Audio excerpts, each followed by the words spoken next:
Bonsoir à toutes et à tous. Nous allons commencer cette rencontre autour du livre de Gilles de Roncereau, de Arthur Quesnay et de Adam Basco sur la Syrie, Anatomie d'une guerre civile, qui est un ouvrage véritablement important pour comprendre les ressorts de la guerre en Syrie, de ce qui se passe en Syrie depuis plus de 5 ans maintenant. C'est un livre dont je vous recommande vraiment la lecture parce qu'il permet vraiment de comprendre les ressorts de cette guerre. Une guerre dont on a le sentiment par moments de plus rien comprendre parce que ça fait plus de 5 ans que ça dure, qu'il y a eu différentes étapes tout au long de cette guerre qui malheureusement en plus n'est pas encore terminée et qu'il est vraiment important de le lire pour comprendre ce qu'il en est. Alors, c'est pas moi qui vais parler ce soir, je vous rassure. Donc, je vais tout de suite passer la parole. Donc, tous les trois vont faire une présentation de 10 minutes chacun. Et ensuite, comme d'habitude, il y aura un échange avec vous. Et donc, vous pourrez leur poser des questions sur ce livre.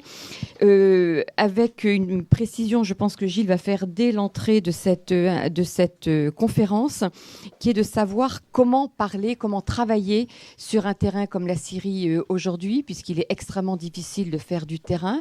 Ils ont mené beaucoup d'enquêtes et donc c'est extrêmement important de revenir dans un premier temps sur cette méthodologie pour comprendre comment ce travail a été effectué, comment ils ont travaillé tous les trois et à partir de ce travail de terrain, comment ils ont élaboré cet ouvrage qui est, je l'ai déjà dit et je le répète, tout à fait essentiel. Donc, je vais tout de suite donner la parole à Gilles de Roncereau, qui est professeur de sciences politiques à l'Université de Paris 1, qui a travaillé beaucoup sur l'Afghanistan, qui est membre senior de l'Institut universitaire de France et qui là, est sorti de son terrain plus traditionnel de l'Afghanistan et qui est allé s'aventurer sur les terres syriennes, en particulier un terrain dans la région d'Alep en 2013. Voilà. Merci Agnès. Merci de l'invitation de l'IREMO.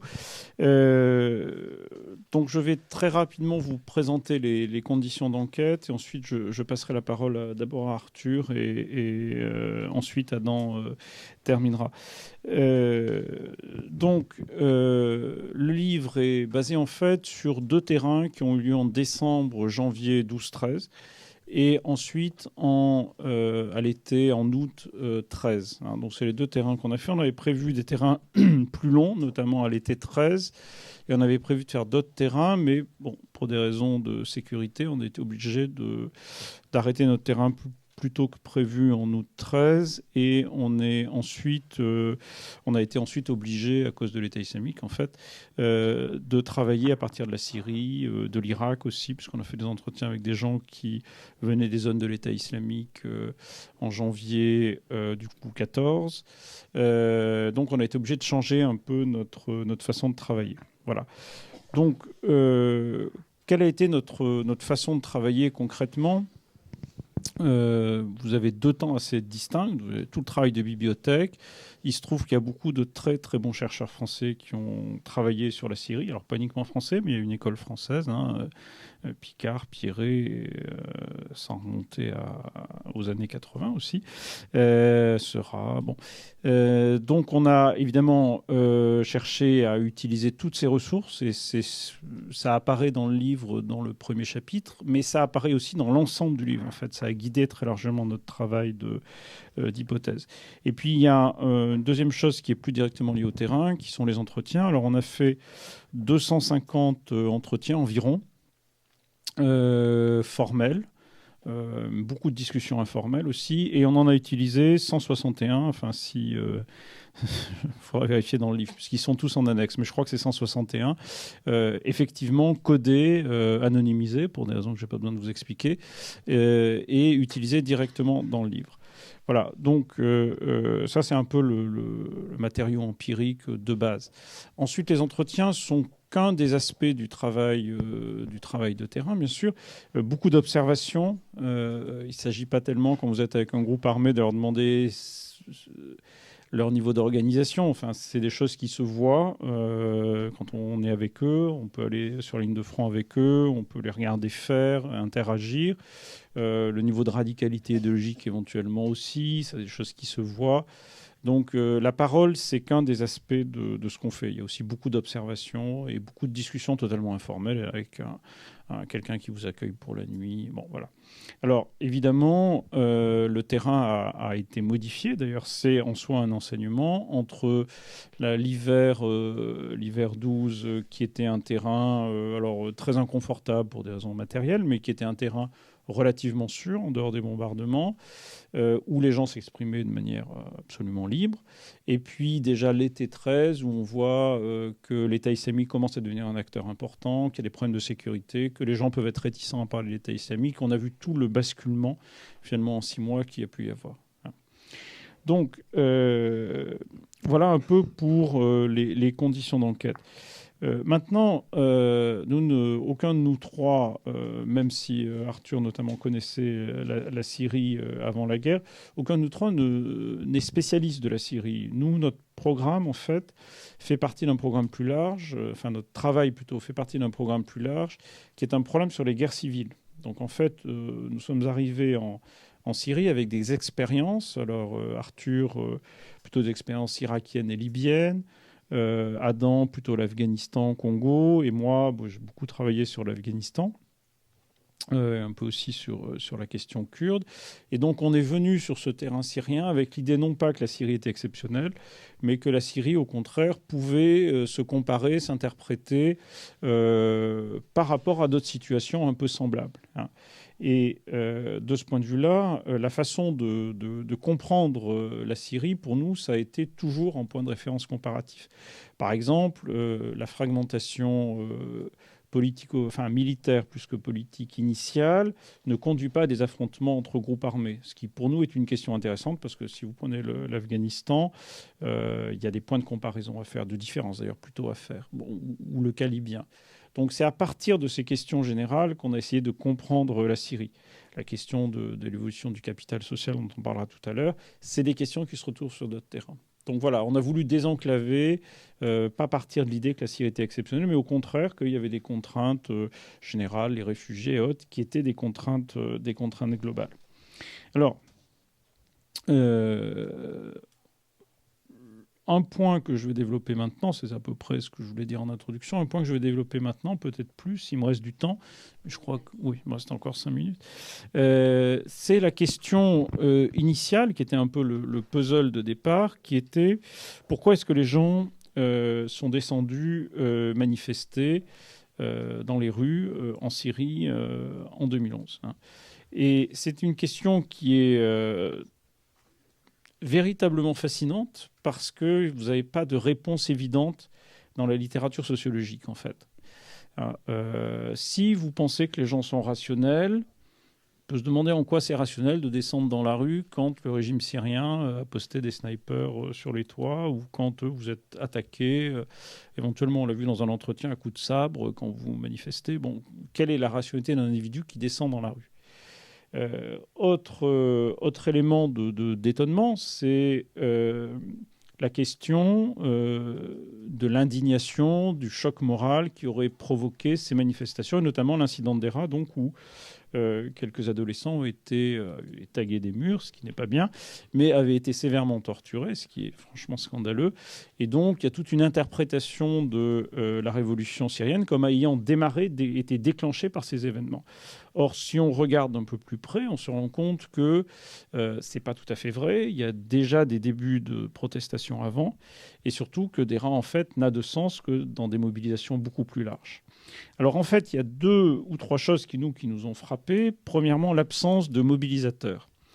Il n'y a personne qui organise ces manifestations. Alors après, il y a des groupes qui peuvent utiliser, être présents, etc. Ça, oui, mais n'empêche qu'aucune organisation en Syrie n'était capable de mettre de centaines de milliers de personnes dans la rue pendant des mois, de manière pacifique d'ailleurs.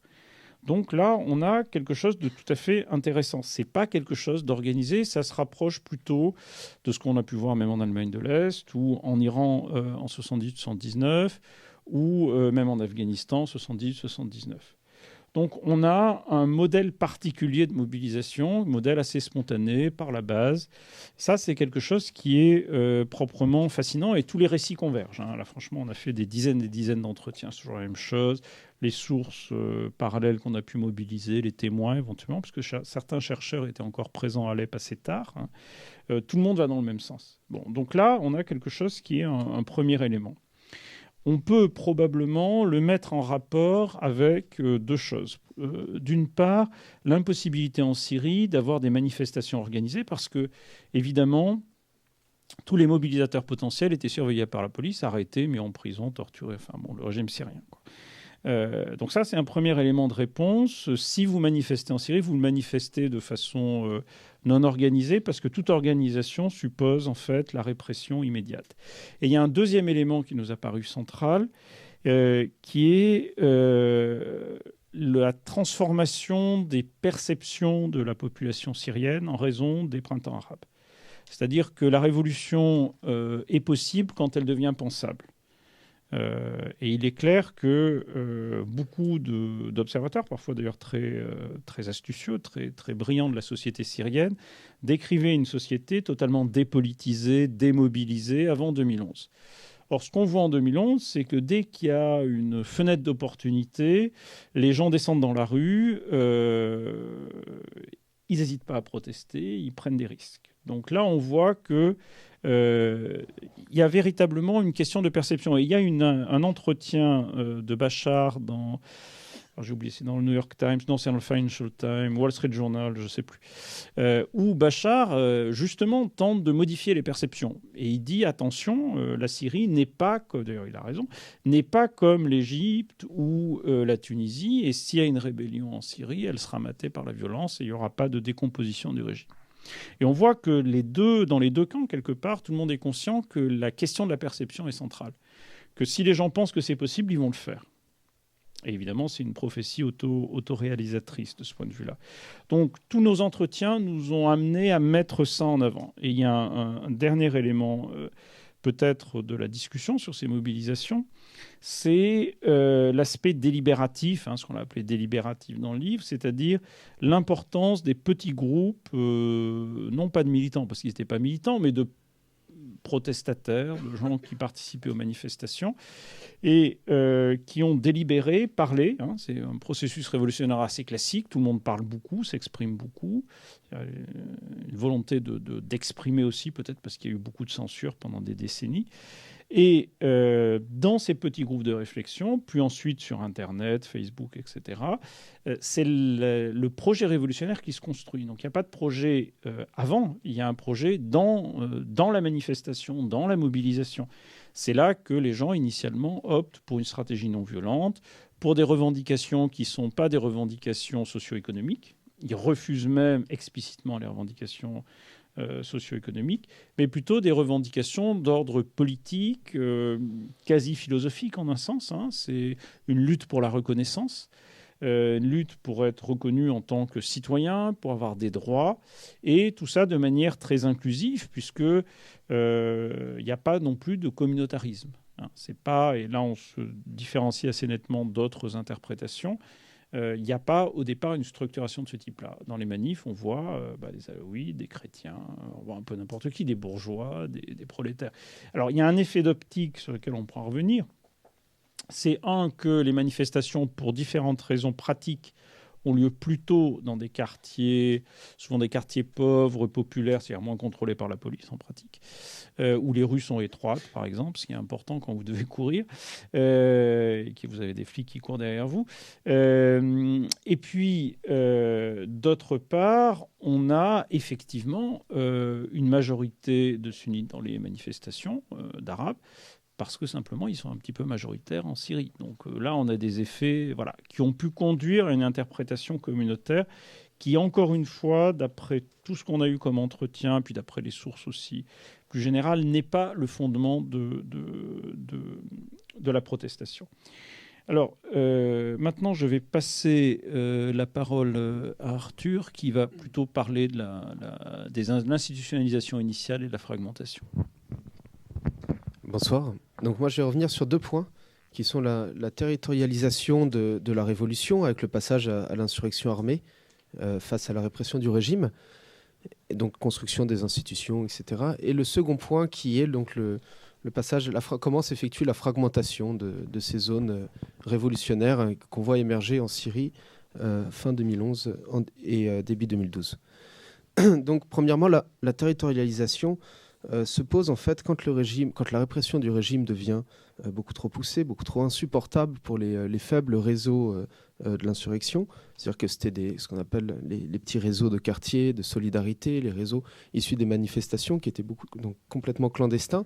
Toutes ces cellules, à un moment, ne peuvent plus lutter contre la répression du régime sans chercher des caches, sans s'exiler. Et donc la question se pose pour la survie des militants et des manifestants. La question se pose de savoir comment trouver des sanctuaires et des zones refuge. Et là, en fait, donc bien sûr, les premières zones vers lesquelles ils se tournent sont celles dont Gilles a évoquées, c'est-à-dire les zones urbaines assez populaires, où il y a eu énormément d'exode rural, donc formation de quartiers que le régime connaît mal, contrôle mal, des quartiers où souvent vous avez 50 policiers pour 300 000 habitants, je pense notamment à certains quartiers de l'Est d'Alep, qui vont devenir donc des territoires de regroupement des révolutionnaires, notamment également des zones en province, le nord d'Alep, donc les villes comme Azaz, Marat-Naman, Mara, vont devenir des zones peu contrôlées par le régime et donc où c'est plus facile de tenir des réunions et de se regrouper. Par la suite, lorsque donc le régime militarise complètement la répression avec des bombardements et des colonnes de chars qui patrouillent un peu partout dans le pays, donc là on est fin 2011, certains groupes décident de passer à l'action armée et donc vont constituer progressivement des territoires. Le régime se retire, en fait, fait le choix stratégique d'abandonner une partie de son territoire pour se replier sur ce qu'il considère être la Syrie utile, et donc va laisser aux révolutionnaires des pans entiers de territoires à gérer. Et là, on assiste en fait, donc c'est à peu près, nous on arrive en Syrie 6 mois environ après le début de ce mouvement de territorialisation qui se met en place, et donc on assiste en fait à la rencontre entre des groupes armés et des tâches très précises, très difficiles à gérer, c'est à dire mettre en place des modèles de gouvernance, gérer la population, donc gérer des centaines de milliers d'habitants. Le régime abandonne certaines villes où l'insurrection parvient à s'engouffrer, et c'est notamment donc la prise de l'Est d'Alep à l'été 2012 qui va pousser l'insurrection, enfin en tout cas certains groupes armés, à vraiment réfléchir à comment mettre en place des modèles de gouvernance. Et là, donc, pour développer sur le cas d'Alep, qui a été vraiment notre cas d'étude privilégié, pour des raisons liées aux facilités d'accès, Alep, en fait, va devenir un véritable foyer, une sorte une ébullition en fait de réseaux révolutionnaires, donc issus des manifestations, issus des premières cellules d'entraide, de solidarité avec les personnes déplacées, et donc la construction par le bas de tout un processus, un dispositif institutionnel avec des conseils municipaux, la reprise de quelques institutions de l'État syrien, donc par exemple tout ce qui était gestion des ordures, l'électricité, l'eau, le secteur éducatif, et la prise en charge par le bas, par la population de l'action publique classique. Les groupes armés vont accompagner ce processus d'institutionnalisation qui est proprement géré par des civils.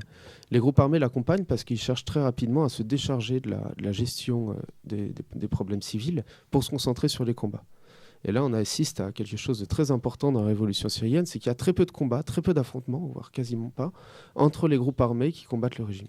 Au sein de l'insurrection, c'est plutôt une ambiance assez solidaire où les groupes peuvent être territorialisés, combattre autour de villages d'où les combattants proviennent.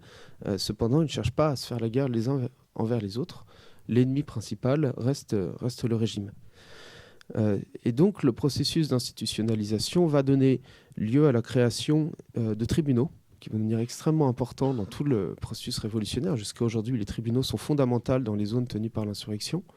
Et le contrôle de ces tribunaux, évidemment, va être un enjeu de pouvoir, de relations très, très de relations de construction, à permettre la création de programmes politiques, de réseaux très politisés, à cheval entre des réseaux civils révolutionnaires et des programmes politiques qui commencent à être mis en place par les groupes armés.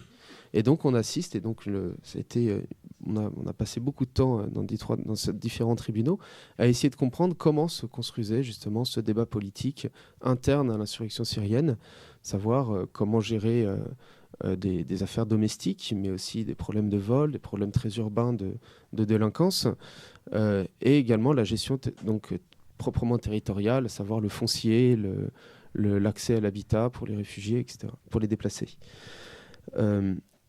En dehors de ces tribunaux, c'est bien sûr des municipalités dites révolutionnaires qu'on voit apparaître, donc des processus électoraux qui se mettent en place par le bas pour élire des conseils municipaux et ensuite donc élire des conseils des différents gouvernorats. Alep est un exemple qui finalement est très très représentatif de ce processus d'institutionnalisation, mais finalement un processus d'institutionnalisation qu'on retrouve que inégalement dans d'autres régions insurgées. Si on prend par exemple la région d'Idlib ou de Raqqa, le contrôle des centres urbains est plus tardif. Et en fait, à Alep, on s'aperçoit que les révolutionnaires, les premières structures issues de la protestation pacifique, sont beaucoup plus prégnantes. Et en fait vont venir consolider un modèle institutionnel qui tient jusqu'à maintenant. Actuellement, le dernier témoignage qu'on a pu avoir avant que Alep soit totalement encerclé, montre en fait une étonnante solidité de ces réseaux issus justement d'un modèle par le bas, très inclusif, qui depuis 4 ans parviennent à gérer la ville. Donc Alep est encerclé, mais il y a toujours un conseil municipal élu qui gère la ville et qui bénéficie d'une certaine légitimité, représentativité parmi la population, ce qui lui permet d'être assez efficace dans la gestion de l'action publique à Alep, malgré les tonnes de bombes qui déferlent sur la ville. Évidemment, ce processus d'institutionnalisation s'observe également à l'extérieur de la Syrie, et on assiste à la reconstruction, à la montée en puissance donc de la coalition nationale syrienne, qui devient l'arène de différents partis politiques de Syriens en exil. Donc on pense aux frères musulmans, mais il y a en fait une myriade de partis politiques qui vont former différentes coalitions et tenter donc de représenter le processus révolutionnaire qui se passe en Syrie. Là, évidemment, notre livre a tout un chapitre qui revient sur ces dynamiques externes à la Syrie, mais qui sont extrêmement importantes pour la représentation du mouvement révolutionnaire à l'étranger. Et parmi ces réseaux politiques et ces partis qu'on voit se renforcer à l'extérieur de la Syrie, il y a également tout un secteur humanitaire, d'ONG, d'associations mises en place par des activistes syriens, avec toute la question, évidemment, de savoir qui sont ces groupes d'activistes, quels sont ces groupes d'activistes syriens, quelles sont leurs trajectoires révolutionnaires en dehors de celles de leurs homologues qui ont fait le choix de rester en Syrie, pour le coup. Et donc, on observe la construction de capitaux révolutionnaires différenciés entre, évidemment, les activistes qui vont avoir accès à des ressources internationales à partir de l'étranger et les Syriens restés à l'intérieur. Et là-dessus, ce sera ma transition vers la fragmentation de l'insurrection. C'est-à-dire que, très vite, la militarisation de l'insurrection va conduire à une recherche de ressources et donc à la mise en place de réseaux d'aide militaire mis en place donc par des pays, donc la Turquie, les pays du Golfe, les pays occidentaux étant très peu actifs dans la livraison d'armes, mais néanmoins des réseaux qui vont politiser l'insurrection, qui vont pousser les groupes militaires à l'intérieur de la Syrie à suivre des programmes politiques, à se ranger dans des coalitions qui vont changer très régulièrement, les pays de la région n'ayant pas vraiment de politique claire, de stratégie claire sur comment gagner la guerre contre le régime, et ni quelle forme doit avoir l'insurrection, dans quel sens doit-elle se politiser, quel groupe politique doit monter ou descendre à l'intérieur de l'arène révolutionnaire. Donc la fragmentation est déjà là, en fait, dans le système porté par le système finalement international, la construction de l'aide qui va se mettre en place vers la Syrie. Sans parler du militaire, on a des exemples très simples où des conseils municipaux révolutionnaires, donc par exemple à l'intérieur de la Syrie, au lieu de recevoir une aide cohérente, centralisée, qui leur permettrait de développer des secteurs, l'éducation, tout ce qui est services publics, etc., vont se voir totalement court-circuités par des ONG internationales ou turques ou de la région, enfin bref, qui vont préférer de passer par des groupes locaux, qui soient armés ou des groupes alternatifs, et donc finalement casser ce processus d'institutionnalisation de la révolution qu'on voyait apparaître en Syrie. Et actuellement, si vous allez dans les différents conseils municipaux de la province d'Idlib, par exemple, en ce moment, qui est donc fortement contrôlée par l'insurrection, vous voyez en fait une myriade d'expériences institutionnelles qui évidemment sont dans la droite ligne de l'héritage de la mobilisation pacifique de 2011-2012, mais extrêmement court-circuitées par l'aide étrangère. La fragmentation de l'insurrection, et je terminerai là-dessus, c'est évidemment également le fait de partis, de groupes armés, de groupes militants qui vont venir faire leur révolution dans la révolution syrienne. Donc ces deux groupes sont évidemment le PKK, donc les Kurdes, qui va tenter de prendre le contrôle via une alliance avec le régime de différentes poches, de 3 poches dans le nord de la Syrie, donc Afrin, Kobané et autour de Kamishli, dans le Djezireh. Cette expérience va être un véritable succès, notamment à cause de l'émergence d'un autre groupe, donc l'État islamique, donc Jabhat al-Nusra, État islamique en Irak et en Syrie, qui, via sa branche syrienne, va réussir à prendre le contrôle de zones entières contrôlées par l'insurrection. Et ensuite, vous connaissez la suite, le calcul international, savoir combattre l'État islamique en utilisant des sortes de proxy warriors, tels le PKK, va permettre aux Kurdes de l'emporter. Le livre revient énormément sur ces 2 modèles institutionnels, de gouvernance locaux, mais aussi de stratégies politiques qui vont se mettre en place en Syrie dans le dos de l'insurrection.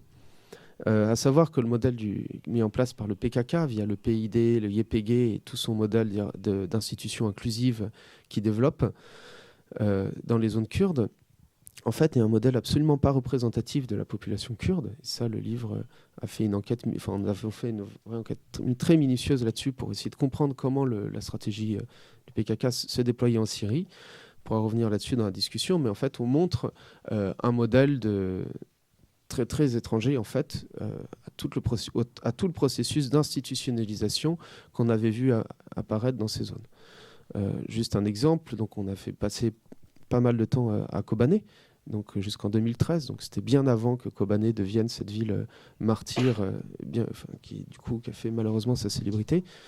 La ville était en proie à énormément de divisions entre des partis politiques kurdes qui tentaient de faire le jeu de la révolution et des partis, et donc le PKK, qui de façon très autoritaire réprimait les manifestations, torturait les activistes politiques kurdes et faisait tout pour les couper de leurs homologues syriens, pour qu'il n'y ait pas justement d'adéquation entre le mouvement kurde syrien et le mouvement révolutionnaire. Et donc c'était forcément, donc ça a polarisé énormément les zones kurdes par rapport aux zones arabes, pour faire simple.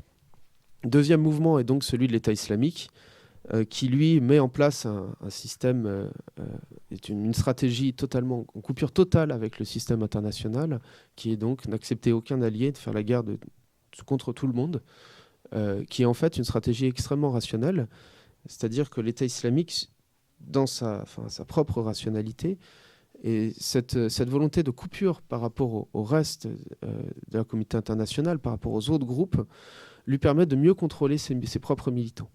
C'est-à-dire, pour être sûr qu'il n'y ait pas de défection dans ses rangs, le fait de pousser jusqu'au bout ses militants dans une logique de radicalité totale lui facilite la sanctuarisation d'un territoire qui va chercher à élargir via l'Irak notamment. Voilà, donc je vais maintenant passer la parole à Adam. Merci. Alors, en parallèle de la volonté qu'on a eue dans cet ouvrage de rendre compte d'une trajectoire historique allant des mobilisations pacifiques au passage à la violence, à la fragmentation de l'insurrection, on a en parallèle une deuxième démarche quelque part qui est centrale dans notre projet de recherche, qui est de s'interroger sur qu'est-ce que c'est qu'une société en guerre, quels sont les effets sociaux d'une guerre civile, comment ça transforme la vie des gens, en essayant autant que possible d'avoir ici un modèle sociologique. Et je vous dis ça parce que c'est assez important, la manière dont on regarde souvent ces zones de guerre civile.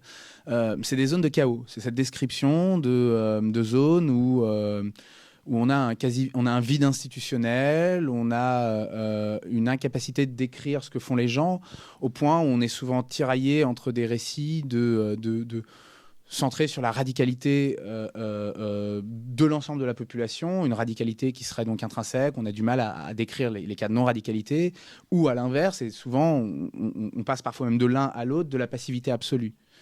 Des gens qui, alors même que la guerre civile a des effets évidents dans leur vie, je veux dire, mais dans la vie quotidienne, est-ce que les enfants continuent à l'école ou pas? Est-ce que vous continuez l'instance de divorce que vous avez avec votre mari? Comment change la garde d'un enfant, hein? Ce n'est pas des questions que la guerre civile interrompt. Les gens ne mettent pas en pause leur vie personnelle. Ils ne mettent pas en pause leurs ambitions aussi. Ils peuvent les voir se modifier, mais les gens continuent d'avoir des projets, des trajectoires, des envies, voilà. Et ce discours du chaos, dans ces situations-là, c'est quelque chose qu'on voit, bien sûr, dans la description médiatique qu'on a de la Syrie, comme on les voit sur l'Afghanistan ou sur d'autres zones, hein, c'est pas propre à la Syrie.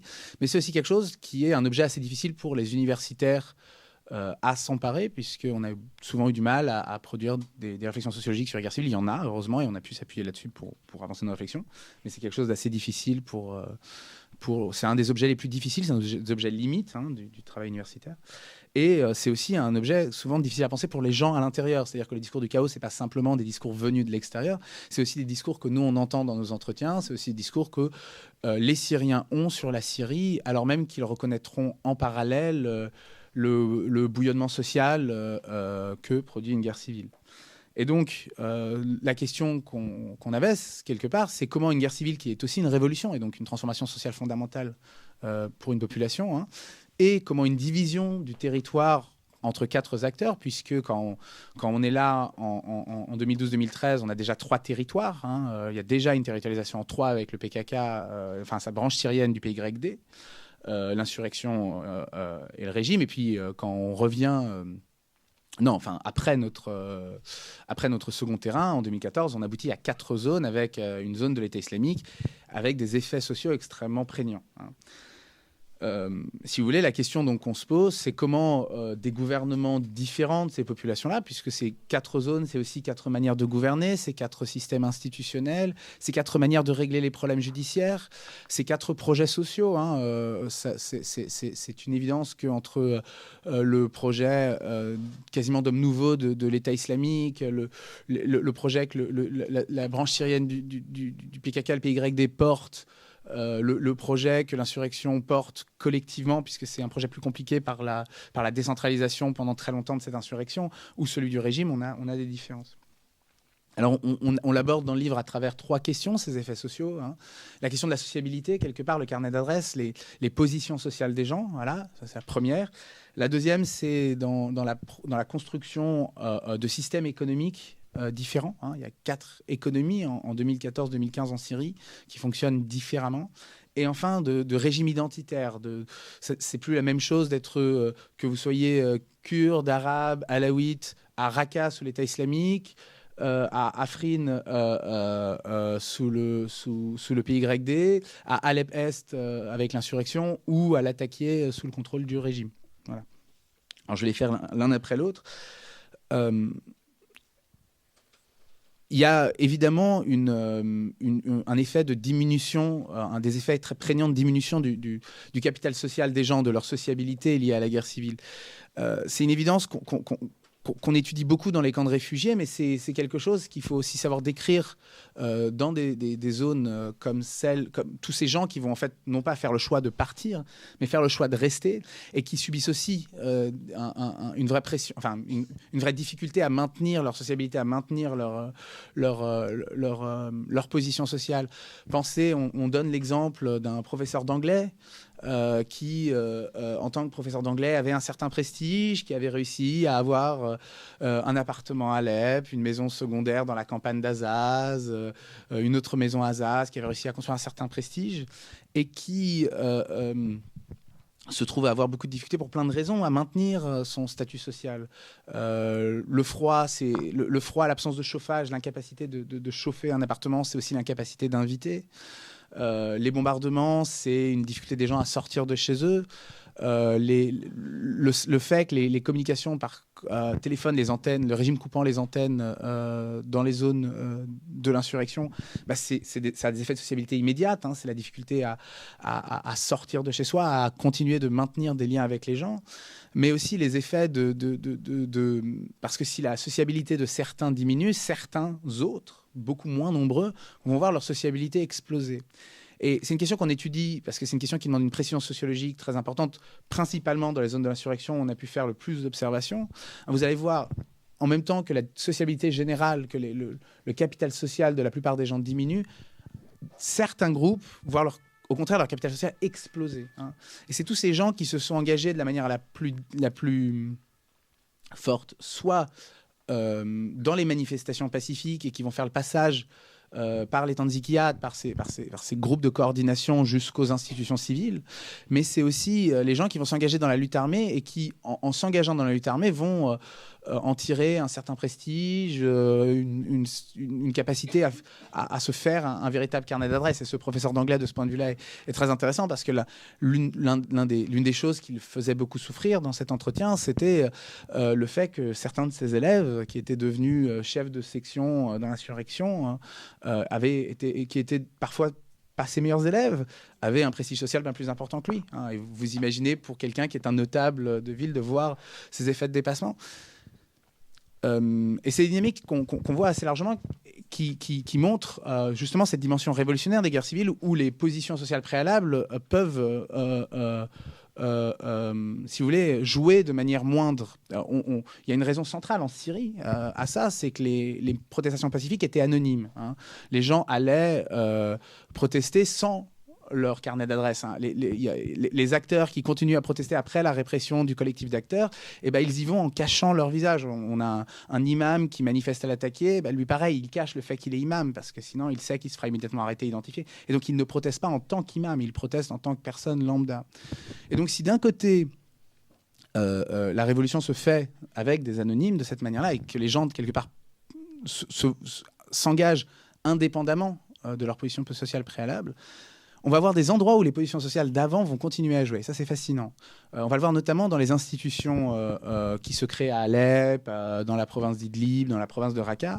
On va avoir des divisions assez claires entre les différents groupes sociaux, si vous voulez un peu simplifier la carte sociale syrienne. C'est-à-dire qu'on va avoir une prégnance beaucoup plus forte des ruraux et des gens un peu moins éduqués dans les groupes armés, même si c'est pas totalement vrai. C'est là un des groupes les plus compliqués, parce que vous aurez aussi vous avez par exemple des brigades à Alep qui vont être faites d'étudiants. Mais c'est quand même un groupe où les gens qui ont des positions sociales assez basses, des groupes sociaux plus populaires, vont trouver une manière de monter, de trouver un avenir quelque part. Alors que la municipalité d'Alep, typiquement, qu'on a étudié vraiment dans le détail, là, va être un endroit où c'est plutôt les classes moyennes qui vont prendre un rôle central. Les gens ayant vraiment... les gens des familles les plus aisées, la plupart du temps... vont partir assez tôt, en fait, s'engager plutôt dans les institutions extérieures de la Révolution, dans les ONG, dans les groupes un peu intermédiaires entre les ONG et la coalition nationale, le Conseil national syrien, selon les moments historiques. Et donc, vous voyez, on n'est pas dans un moment d'interruption des carrières des gens, des trajectoires des gens, mais bien un moment où on essaie, dans le livre, de rendre compte de ce qui se passe, avec évidemment la question de ce qui se passe encore plus intéressante est celle du genre ici, les femmes dans l'insurrection ayant eu pour certaines, de manière extrêmement rare, mais existante quand même, des trajectoires de progression sociale très importantes dans un moment où les femmes devenaient de moins en moins visibles dans l'espace public. Alors, 4 territoires, c'est aussi 4 économies. 4 économies dans un moment où je pense que le préalable, c'est de dire que une grande partie du capital économique en Syrie s'effondre. Enfin, pensez simplement que le patrimoine immobilier des gens perd de sa valeur de manière extrêmement rapide. Il perd de sa valeur de manière parfois absolue dans le sens où les gens ne peuvent plus vendre. Personne n'achète un appartement à Alep à l'été 2012 pour des raisons évidentes. Mais ça a aussi des significations pour les gens qui sont très importantes. C'est-à-dire que vous perdez d'un seul coup toute la valeur d'un appartement, toute la valeur d'un patrimoine accumulé. Mais c'est aussi l'effondrement des circuits économiques préexistants, parce que la division en territoires va aboutir à une plus forte prégnance des frontières entre groupes, des divisions entre groupes qui deviennent de véritables frontières, alors même qu'à l'inverse, parfois certaines frontières internationales deviennent beaucoup plus poreuses. Pour vous le dire très simplement, c'est plus facile à l'été 2013 de faire du commerce entre Gaziantep en Turquie et l'est d'Alep que de passer de l'est d'Alep à l'ouest d'Alep. Alors qu'il y a un passage, mais c'est compliqué. C'est très compliqué de faire passer. On l'a pas développé dans le livre, mais on a une obsession avec le prix du pain, qui est aussi lié au fonctionnement de distribution de pain en Syrie, mais qui permettait de voir justement comment ces circuits économiques étaient beaucoup plus liés à la partie turque, alors qu'il y avait souvent des sauts beaucoup plus importants avec les zones du régime. Donc une porosité interne, une porosité externe plus forte, qu'on voit aussi de manière évidente avec l'État islamique qui essaie d'abolir dans son fonctionnement la frontière irako-syrienne, mais aussi le PKK qui va avoir dans son fonctionnement économique des rapports, des allers-retours et des circuits liés à ses réseaux à lui en Irak et pendant un moment en Turquie. Alors même que si des circuits continuent d'exister, vous aviez toujours par exemple un bus entre Alep et Damas en 2013 qui amenait des gens passant donc par un certain nombre de régions de l'insurrection, puis par un certain nombre de régions du régime, un point de passage. Il y a un point de passage à Alep qui est central où les gens passent leur temps à faire l'aller-retour jusqu'à que celui-ci se ferme. Alors même qu'il y a des snipers qui tirent dans le point de passage.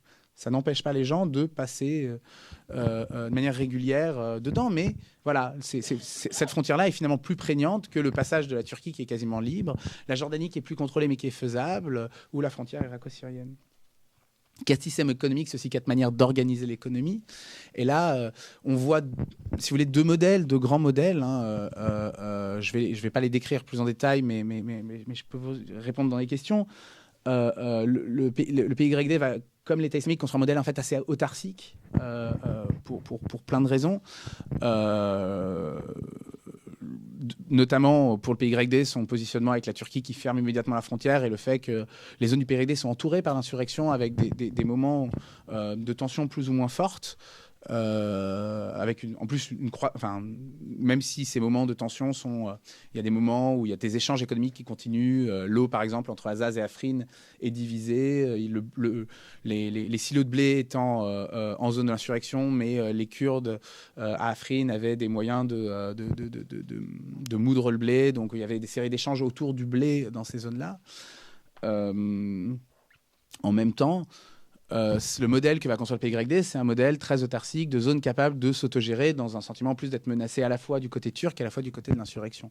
L'État islamique va construire un modèle lié notamment à sa paranoïa dans sa perception du monde, mais vraiment absolument autarcique, mais en même temps avec des circuits de commerce liés au pétrole, de l'exportation de gaz, mais une tentative autant que possible de produire des circuits qui fonctionnent sur eux-mêmes, capables d'être autonomes. À l'inverse, l'insurrection comme le régime, et vraiment les deux, vont construire des modèles de dépendance à l'international très fortes. Du côté de l'insurrection par rapport au sanctuaire, mais aussi par rapport à l'aide internationale qui va jouer un rôle central dans le fonctionnement dans l'approvisionnement, dans la capacité l'essence à un moment et pendant certains moments acheter de Turquie aussi, pas simplement en Syrie. Et du côté du régime, la même chose. On l'oublie très souvent quand on parle du régime, mais le régime devient absolument dépendant. C'est un régime c'est un des pays. La Syrie est un pays qui avait une dette absolument nulle, qui a aujourd'hui, au moment où les derniers chiffres qu'on a dans le livre, j'ai pas les chiffres les plus récents, mais les chiffres d'il y a un an étaient à une dette à 200%, une monnaie qui s'est totalement effondrée, avec en plus ce qu'on ne voit pas par cet environnement des monnaies, mais des valeurs différentes sur un territoire, ce qui est vraiment le signe de l'effondrement d'une monnaie. Et une dépendance très forte par rapport au soutien iranien, au soutien russe, dans le fonctionnement économique quotidien. Un régime de ce point de vue-là qui est en 2013, 2014, 2015, et toujours aujourd'hui d'ailleurs, au bord de l'asphyxie économique, au bord de l'effondrement, et qui tient par sa perfusion, de la manière que l'insurrection tient par sa perfusion. Ce qui vous montre d'ailleurs la prégnance de l'international dans cette guerre civile. Enfin, 4 territoires, c'est 4 régimes identitaires, c'est 4 manières de penser l'identité. Je commence à être long, donc je vais aller très vite, vraiment très vite, sur une question compliquée, mais on observe et on le décrit dans le livre comment chacun des groupes va mettre en place une politique identitaire avec des hiérarchies différentes, hein, et une vraie hiérarchisation des communautés qui est différente de celle qui s'était produite avant la guerre, et elle est beaucoup plus compliquée qu'on tend à l'imaginer. La Syrie ne pouvait pas simplement se décrire par un fonctionnement communautaire où les Alaouites tenaient le pays. C'est une description souvent trop simpliste qui est faite de la Syrie. Au contraire, il y avait une bourgeoisie sunnite qui avait un rôle assez important. Et cette division en territoire va amener des hiérarchies très différentes où le fait d'être kurde va devenir progressivement de plus en plus problématique dans les zones de l'insurrection. Le fait d'Alaouite vous vaut la mort dans les zones de l'État islamique et devient progressivement de plus en plus compliqué dans les zones de l'insurrection, avec une gradation selon où vous êtes, et avec un des rares maintiens de liens entre alaouites et arabes sunnites, par le fait que dans les zones, enfin à l'extérieur de la Syrie. Mais ça n'empêchera pas en même temps ces transformations des hiérarchies identitaires aux gens de jouer avec leur identité. Vous êtes kurde sunnite, si vous êtes en zone de l'insurrection, vous êtes sunnite.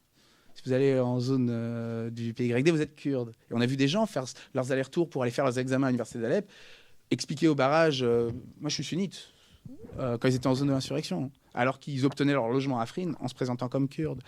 Des gens qui ont pensé aux gens qui ont un parent alaouite et un parent arabe sunnite. Ça arrivait beaucoup quand même, et c'est des gens qui vont essayer de jouer sur ces deux identités.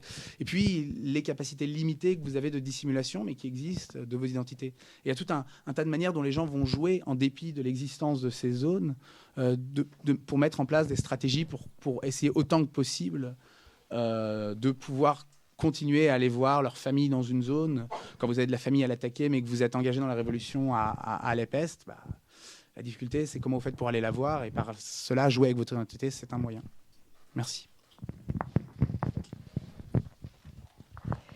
Merci beaucoup à vous trois pour ces différentes approches qui se complètent et qui permettent de lancer le débat. Donc, je vais tout de suite donner la parole à la salle s'il y a des questions. Le temps que le micro du coup circule. Moi, j'avais une question qui porte sur tous ces entretiens que vous avez faits. Est-ce que vous avez gardé le contact avec certaines des personnes avec qui vous avez eu ces entretiens? Et qu'est-ce qu'elles disent aujourd'hui de cette situation, puisque la situation a énormément évolué entre votre dernier terrain et aujourd'hui? Et est-ce que vous continuez à avoir un suivi pour essayer de comprendre l'évolution de la situation? Est-ce que c'est possible ou est-ce que c'est pas possible? Ou est-ce que vous êtes passé, vous, à autre chose? Comment ça se... Voilà, c'est une première question pour lancer le débat. Pendant que le micro circule. Quelqu'un on va répondre, je pense. On n'a pas les mêmes... Alors, en partie, on est passé à autre chose, notamment parce qu'il y a 2 thèses qui sont en train d'être rédigées, là. Donc, je pense qu'ils sont un peu obligés de passer à autre chose. Il y a déjà tous les gens qui n'étaient pas sur Facebook, qui n'étaient pas sur Skype, forcément, ou qu'on a rencontrés très brièvement. Donc, ceux-là, bon, voilà. Il y a beaucoup de gens aussi qui sont eux-mêmes partis de la Syrie, donc ils sont dans des camps, etc. Là, il n'y a pas de traces.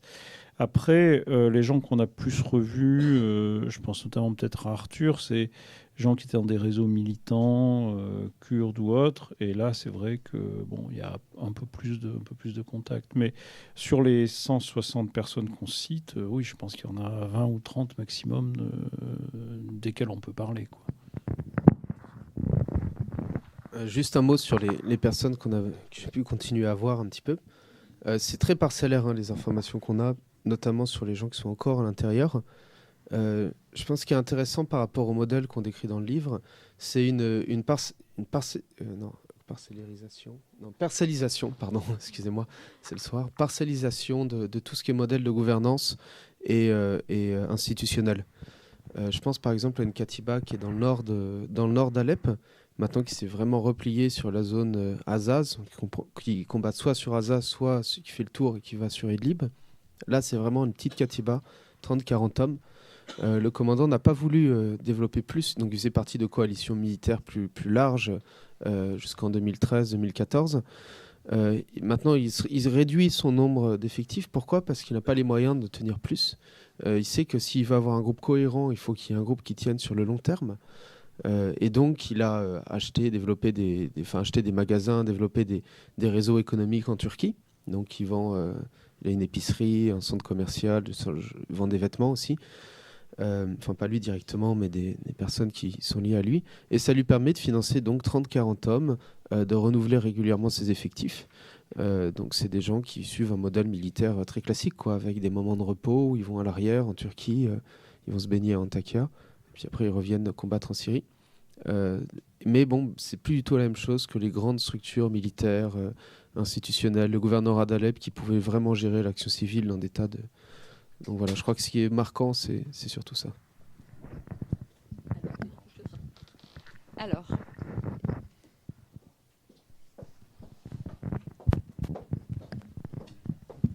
Merci. Vous avez été assez discret sur l'impact des ingérences extérieures. Ce n'était pas l'essentiel de votre problématique, mais ce serait quand même intéressant de savoir dans quelle mesure ça informe les divisions sociales et politiques que vous avez exposées. Et accessoirement, question donc, inverse, imaginons l'absence totale d'ingérence extérieure. Qu'est-ce qu'il en résulterait pour l'évolution de la société syrienne? On va prendre une deuxième question. Vous aviez une question? On va en prendre 2 ou 3 et puis tous les deux et après y répondrons. Que vous approfondissiez un tout petit peu. Approchez le micro pour l'enregistrement. Des élections. Vous avez l'air de dire qu'on organise, même jusqu'à aujourd'hui, des élections. Je veux savoir de quelle façon. Et puis, par ailleurs, concernant vous avez parlé aussi de... les groupes ont été court-circuités par l'extérieur. Bon, ça, bien sûr, on le sait. Mais à quel point il y avait un vide déjà à l'intérieur, des groupes divisés qui ont facilité cette court-circuit. Donc, voilà, c'est ça que Oui, en fait, c'était la même question du monsieur là-bas. Parce que finalement, est-ce qu'on peut écrire un livre sur l'anatomie de la guerre civile de la Syrie sans entrer dans le enjeu international, non? Sans l'influence de l'enjeu international? Est-ce qu'il y avait un projet occidental de changement de régime en Syrie? Est-ce qu'il y avait un grande désir de faire en dehors, de finir avec M. Assad? Est-ce que, par exemple, cette absence des alliés, le Daesh qui n'accepte pas aucun allié, bon, qu'est-ce qu'il passe avec le mail de Mme Clinton qui parle directement de tout ça, des financements, etc. Non? Merci beaucoup. Qui veut commencer à répondre? Plutôt les ingérences extérieures, puis vous compléterez aussi les ingérences. Alors, peut-être vous avez eu une fausse impression du fait de notre présentation. Évidemment, dans le livre, on parle beaucoup de ça, beaucoup des ingérences extérieures. Le problème, c'est qu'en général, ça vient toujours dans les questions, donc on le laisse pour les questions. Et il y avait des thématiques peut-être moins évidentes, et donc ça, on a voulu le présenter à l'oral. Voilà. Mais évidemment, d'abord, ça n'a rien de spécifique à la Syrie. Toutes les guerres civiles contemporaines sont des guerres internationales, régionales au minimum, et voire plus. Hein. Donc, c'est structurel. Enfin, c'est pas quelque chose en plus. C'est dans la structure même de la guerre civile.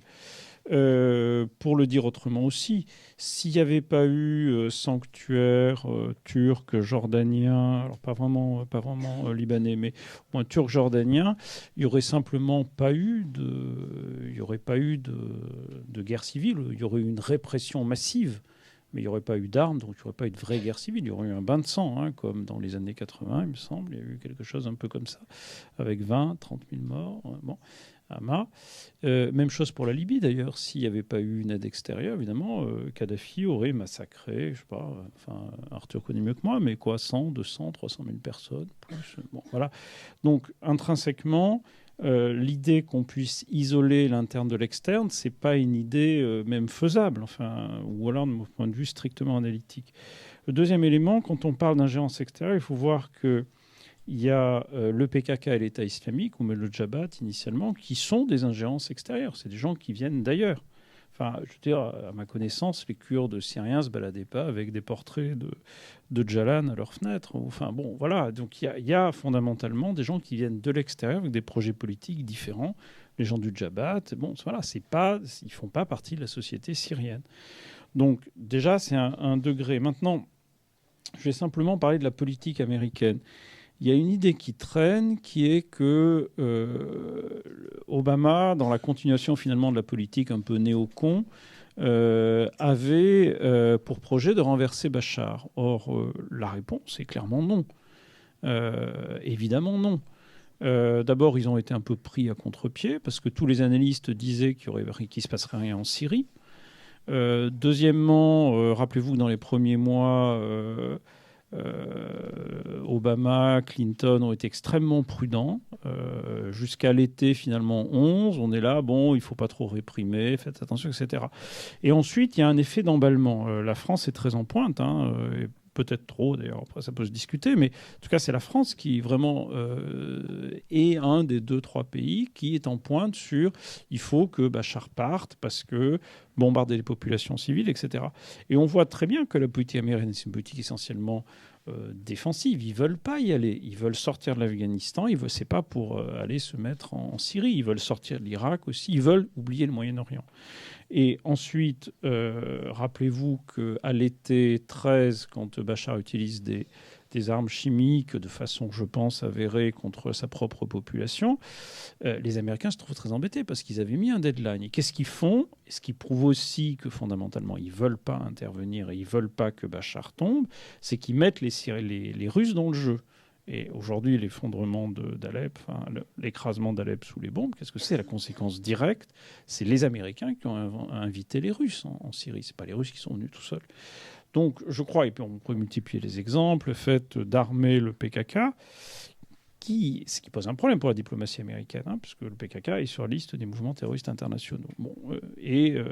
Combat, donc en fait, les armes américaines données au PKK servent à combattre des soldats turcs. Turquie appartenant à l'OTAN. Donc, vous voyez qu'on est quand même dans quelque chose d'assez complexe pour la politique américaine. Tout ça montre clairement que les États-Unis sont prêts à peu près à tout faire pour ne pas y aller. Pas de no-fly zone, pas donc de protection du Nord, etc.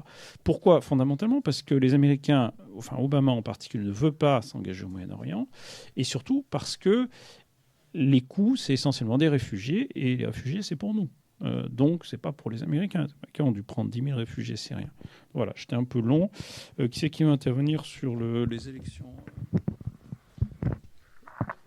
Donc, le modèle des élections, c'est le suivant. Donc, en fait, c'est pas tous les Syriens ne vont pas aux urnes dans les zones insurgées. C'est davantage, en fait, les groupes révolutionnaires de quartier. Donc, ça peut être les groupes qui organisent la distribution de la nourriture, les groupes de gestion des hôpitaux, enfin un peu tout, qui se réunissent et qui choisissent des représentants. Des représentants qui vont faire office en fait de grands électeurs pour ensuite élire des conseils municipaux locaux, donc de quartier, et qui vont servir ensuite de quorum, de super électeurs, pour élire ensuite le conseil du gouvernorat. Ceci dit en passant, les conseils du gouvernorat ont été peu suivis. Parce que très rapidement, il y a eu, donc c'est la question de monsieur sur la façon dont l'aide vient court-circuiter ces dynamiques par le bas. En fait, ce qui se passe, c'est que l'aide n'arrivant pas au conseil du gouvernorat, ceux-ci n'ont aucun moyen de peser, en fait, même du point de vue de la distribution de l'aide, sur tout ce qui est civil, mais évidemment sur le point de vue militaire. Ces conseils, du coup, servent à avoir une représentation, un affichage médiatique, etc. Servent à faire un peu de coordination entre les conseils municipaux, mais sont très, très réduits, très limités. Et finalement, les conseils locaux, de fait, donc très peu, par exemple, ils étaient en mesure de payer des salaires de $50 par professeur par mois. Quand une ONG ouvre une école et propose des salaires de $250 dans le même quartier. Et donc, évidemment, ça va couler les institutions du conseil municipal. Le problème, c'est que l'ONG va rester que 3 mois. Et une fois qu'elle part, ça a eu pour conséquence d'affaiblir la structure du conseil municipal sans pour autant trouver une solution sur le long terme. Et on peut multiplier les exemples comme ça. Et sur le court-circuitage via l'action militaire, je pense que Adam pourra dire. Oui, il y a deux choses. D'abord, parler de l'international, c'est parler de ce qui se passe côté insurrection, mais c'est aussi parler de ce qui se passe côté régime. C'est pour ça que c'est compliqué de répondre à votre question sur l'absence, parce que l'ingérence internationale, elle est quasiment partout en Syrie, puisque le régime va tenir complètement dans une dépendance absolue à ses alliés iraniens ou russes d'un point de vue économique, et encore plus d'un point de vue militaire, puisque l'armée syrienne va perdre toute capacité militaire, ce qu'on voit toujours aujourd'hui. Et c'est principalement des milices irakiennes, le Hezbollah, les Hazaras afghans encadrés par les Pasdaran iraniens qui vont mener le combat avec quelques exceptions très médiatisées comme l'offensive de Palmyre, où d'ailleurs, en fait, à l'offensive de Palmyre, le gros du travail militaire n'est pas fait par l'armée syrienne. Donc en fait, ces ingérences, elles sont partout. On ne peut pas non plus penser... Gilles le disait en disant que des groupes comme Jabhat al-Nusra, le PKK et l'État islamique viennent de l'extérieur, c'est-à-dire aussi qu'ils amènent leurs ressources de l'extérieur. L'État islamique, en janvier 2014, avait des combats extrêmement durs où l'insurrection syrienne fait reculer l'État islamique derrière des résorts, donc quasiment jusqu'en Irak. Et c'est à partir de ces ressources irakiennes que l'État islamique va pouvoir reprendre des résorts et Raqqa et arriver jusqu'à Al-Bab. Donc, de ce point de vue-là, le rôle de l'extérieur, il est partout. Et ça n'est pas exceptionnel à la Syrie. Il y a l'idée que la Syrie est un truc... L'Afghanistan, c'était pareil. La République démocratique du Congo dans les années 90. Les guerres civiles intrinsèquement sont des moments où vous avez des ingérences extérieures de partout. C'est pas quelque chose qui est exceptionnel. Ce qui aussi amène à la question du court-circuitage. C'est pas le vide, enfin comment dire, c'est pas quelque chose d'hydraulique, c'est pas parce qu'il y a un vide que les groupes s'installent. Par contre, ce qui est juste, enfin là où vous avez raison, c'est l'unité plus forte, l'expérience militaire aussi, la plus grande expérience d'organisation du PKK et de l'État islamique ou du Jabhat al-Nusra ont été décisives dans le moment où ils se sont mis à concurrencer chacun à leur manière, de manière immédiate pour le PKK dans les zones kurdes, de manière progressive chez l'État islamique, de manière encore plus progressive et de manière encore plus ambiguë chez le Jabhat al-Nusra, le reste de l'insurrection. Et là, l'élément déterminant pour leur capacité à s'imposer, ça a été le fait d'être mieux organisé, mais aussi le fait d'avoir des ressources plus stables, ce qui a toujours été une des difficultés de l'insurrection, qui n'a jamais eu de flot de ressources stables.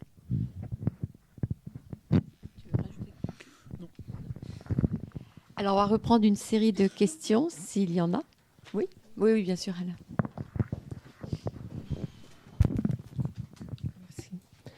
Bonjour, merci pour vos interventions. Moi, j'ai noté beaucoup de choses, mais je vais résumer 2 ou 3 points.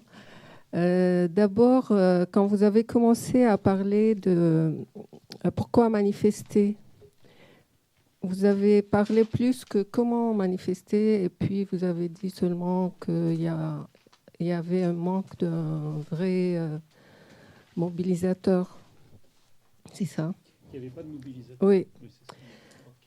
Et moi, je pense que le vrai mobilisateur, c'est le régime. Et on a constaté ça tous les jours. C'est à part qu'il y a 40 ans de souffrance et de répression et d'absence de liberté et tout ça. Mais tous les jours, pendant les manifestations, tous les vendredis, au départ, c'était un petit point. Le deuxième vendredi, c'était 2 points. La troisième, c'était 3 points de manifestation. C'était juste parce qu'il y avait la violence du régime. C'est-à-dire, chaque jour, la violence a fait naître des manifestations ailleurs. Et moi, je pense que ça a beaucoup joué. Et comme on prend toujours... l'exemple de Daraa, c'est dans ce sens aussi que les gens, ils n'avaient pas du tout décidé entre eux de manifester ou de révolter. Mais c'est vraiment la violence insupportable du fait d'un moment précis a fait étendre les mouvements partout en Syrie. Ce que ça m'intéresse de savoir, nous en tant que Syriens, et moi je suis dès le début contre cette appellation guerre civile. Et nous, on dit, plupart de nous, on dit guerre contre les civils. Et j'aimerais bien savoir, parce qu'avec vous, en tant que chercheur et scientifique presque, vous êtes, c'est-à-dire les vocabulaires. Non, je dis pas. Non, c'était pour dire scientifique, social et politique. C'est pas scientifique dans le sens. C'est-à-dire les mots et les vocabulaires ont un poids important. Et ce qui m'étonne, que vous avez presque pas utilisé le mot révolution. Ça a été glissé 1 ou 2 fois comme ça, sans aucune importance. Mais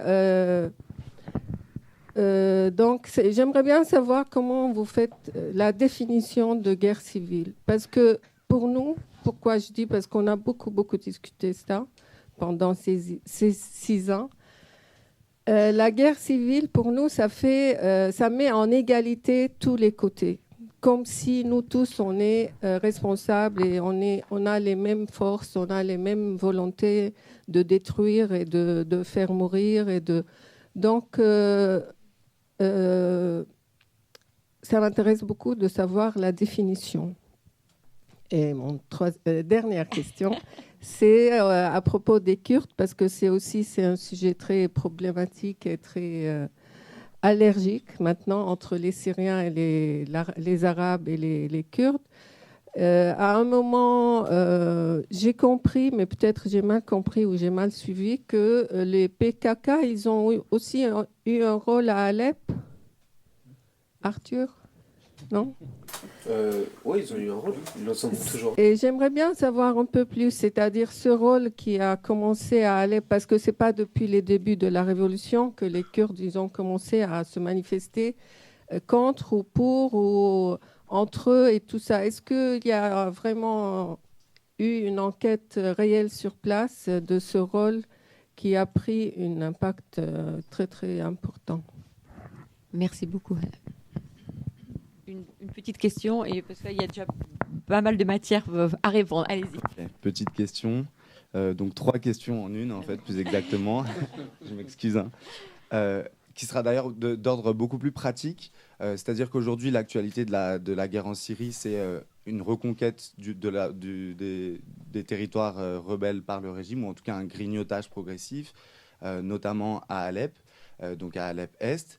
Donc ma première question sera celle de peut-on envisager, comme l'a promis Bachar al-Assad et Vladimir Poutine lundi, et comme ils l'ont mis en place aujourd'hui avec l'arrêt des bombardements de 8 heures, est-ce qu'on peut imaginer des corridors, donc des civils qui partiraient, des quartiers assiégés d'Alep, et est-ce qu'on peut imaginer un départ de ces civils-là vers des zones conquises par le régime. Ma deuxième question, c'est au cas où ces gens ne partiraient pas et où le régime finissait par conquérir Alep, peut-on imaginer que ces civils, donc, qui ont vécu pendant 5 ans dans des organisations politiques qui relevaient de l'opposition, soient acceptés dans la société, dans la société sous le régime? Et enfin, la troisième question, qui est un tout petit peu plus large, peut-on imaginer, dans un cas d'une reconquête globale du territoire par le régime, une cohabitation entre les Syriens, ou faut-il nécessairement imaginer la thèse de la territorialisation comme la plus viable à long terme? Fragmentation du pays, pardon. Oui. Bon, là, je crois qu'il y a déjà pas mal de réponses. Qui veut commencer pour répondre à la guerre civile, guerre contre les civils? Bon, il y a déjà une question sur le fait que c'est le régime la violence du régime qui a en fait accéléré les mobilisations. C'est compliqué. En fait, c'est pas très facile à mettre en évidence dans les entretiens, parce que vous avez en fait 2 phénomènes. Il y a un premier phénomène qui laisse penser initialement que ce qui a permis aux manifestations de se généraliser, c'est plutôt le fait qu'elles avaient des formes, anonymat, brièveté, sortie de la mosquée, 20 mètres, on crie 2-3 trucs sur Bachar et puis on se disperse.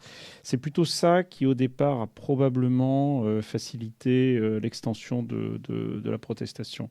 C'est plutôt le fait que les gens ont trouvé des formes d'action qui étaient... Alors, évidemment, ils se sont fait arrêter, torturer, etc. Mais ils pouvaient penser... Voilà, c'était cette espèce de... Bon, je manifeste, mais je me protège. Je pense que dans un deuxième temps, quand la répression s'est militarisée, ce qui n'est pas la même chose, c'est-à-dire qu'on commençait à tirer au canon sur des quartiers civils. Bon, voilà. Quand vraiment ça a été militarisé, là, je crois qu'effectivement, les gens avaient le dos au mur. Là, ils n'avaient plus le choix, de toute façon. Enfin, si, ils avaient le choix. Ou ils partaient en exil. C'est déjà un peu la réponse à l'autre question. Où ils partaient en exil, ou ils se battaient. Donc là, je pense qu'effectivement, ça a eu un rôle clé. La violence militarisée, bon, ben, voilà, ça a produit... Bon. Maintenant, sur la définition des termes. Alors d'abord, il y a quelque chose d'intéressant, hein, c'est qu'à chaque fois qu'on travaille sur ce type de terrain, les gens nous disent « mais ce n'est pas une guerre civile chez nous ». Voilà, c'est systématique. C'est-à-dire l'Afghanistan, dès que vous parlez de guerre civile, les gens font un peu la grimace. Et bon, voilà. Alors, en fait, nous, on a une définition un peu technique des guerres civiles. On a écrit là-dessus, par ailleurs, des choses qui vont être publiées. Et en fait, c'est une définition qui est assez neutre, qui s'intéresse simplement à la perte de monopole de la violence par l'État. Voilà, c'est vraiment assez descriptif. Par contre, quand on parle de l'État syrien, on parle du régime. C'est-à-dire justement pour essayer de donner l'idée qu'on ne fait pas de l'État syrien quelque chose de légitime.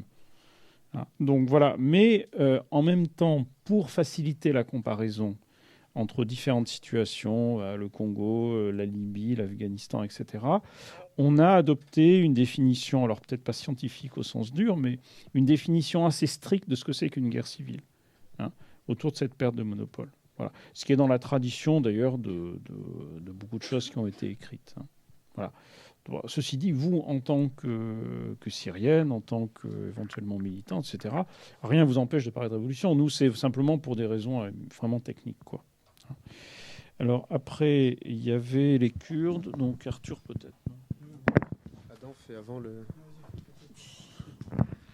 Donc les Kurdes, le PKK en 2011 est un parti qui est sur une trajectoire extrêmement difficile. Il est le seul territoire qui contrôle vraiment, c'est des zones montagneuses au Kurdistan irakien. Et c'est la révolution syrienne qui va permettre à l'organisation de rebondir. Premièrement, c'est un deal avec le régime, suite auquel le 19 juillet 2012, le PKK vient reprendre les postes de police et les institutions du régime dans les cantons c'est pas encore des cantons, dans les districts d'Afrin, Kobané et dans la Djezireh, notamment les petits villages d'Erek, etc., tout ce qui est au nord de la Djezireh, et ensuite Kamishli, et il va s'implanter à Assaké.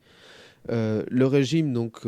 vide ces territoires, donc perte de monopole, comme le dit Gilles, et le PKK vient remplir le vide politique. Le PKK est une machine à remplir du vide et à créer ses propres institutions, à intégrer la population à ces institutions, sous pression militaire et sécuritaire, donc très autoritaire, et par inclusion également.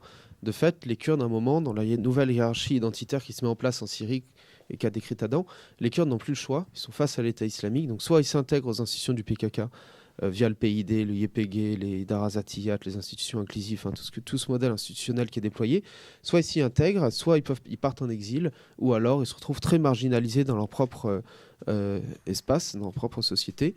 C'est-à-dire que concrètement, vous êtes commerçant, vous voulez faire du transport de fruits et légumes entre Assaké et Kamishli. Si vous ne passez pas par des deals avec l'institution, avec les assaïches locaux, donc avec les forces sécuritaires locales du PKK, vous êtes concrètement racketté sur le trajet. C'est très difficile pour vous de vivre sur le long terme.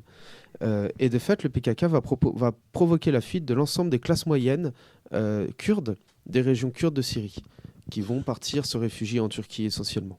À part pour la ville d'Afrin, où la situation est un peu particulière, parce qu'il y a beaucoup de réfugiés d'Alep. Suite à ça, j'utilise le PKK, mais vous avez compris, c'est par simplification. On va utiliser une attitude extrêmement pragmatique. C'est-à-dire, autant dans la poche Afrin et Alep, donc qui contrôlent à Alep les deux quartiers kurdes qui sont basés sur une sorte de colline, en fait. Donc, c'est des quartiers assez difficiles à attaquer, que ce soit pour le régime ou pour l'insurrection, et facile à tenir donc, pour le PKK. À partir de ces territoires, le PKK va énormément collaborer avec le régime. Ce qui lui permet, et donc c'est un jeu de dupes évidemment, hein, les deux s'utilisent l'un l'autre pour limiter l'insurrection et avoir une viabilité sur le long terme. L'autre secteur d'opération, donc pour le PKK, qui est Kobané et surtout la Djezireh, là le PKK va recevoir très vite un soutien américain, donc à partir de 2015 avec la poussée de l'État islamique, et donc se mettent à également conquérir des bases sur le régime.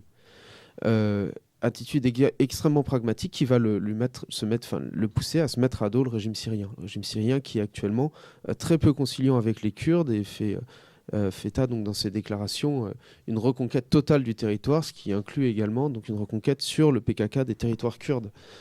Pour terminer, les forces américaines en Syrie ont sauvé 3 fois donc le PKK d'un début de désastre en Syrie. La première fois, c'est donc lors de l'offensive bouclier de l'Euphrate menée par la Turquie dans le nord d'Alep, enfin le nord du gouvernorat d'Alep. Les forces spéciales américaines se sont interposées entre les forces turques et kurdes pour limiter les affrontements entre les deux. L'autre chose, la Turquie avait envisagé une opération sur Tel Abyad, donc elle commence précédée par des bombardements. Pareil, les forces américaines se sont déployées à Tel Abyad. Donc vous voyez, Tel Abyad dans le nord de la Syrie, au nord entre Kobané et Kamishli.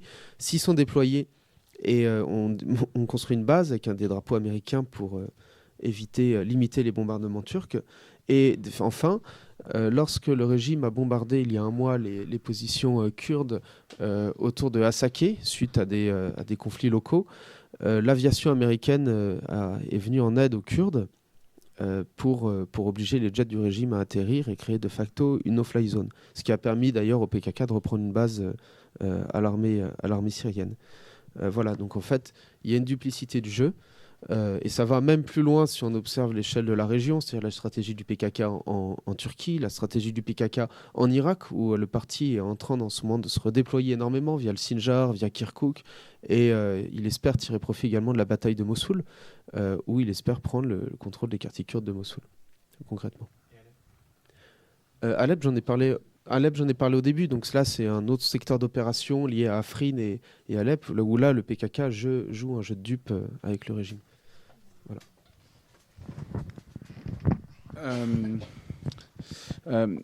Y a une question qui reste dans ce que vous avez dit, c'est la question de pourquoi les gens manifestent. Et alors c'est pareil, on en parle pas mal dans le bouquin, mais la raison pour laquelle on se concentre autant sur le comment, c'est aussi parce que les griefs que les gens pouvaient ressentir contre le régime, ils n'ont pas commencé en 2010, en 2011. C'est pas parce que les gens ont ressenti des griefs qu'ils se sont mis à manifester.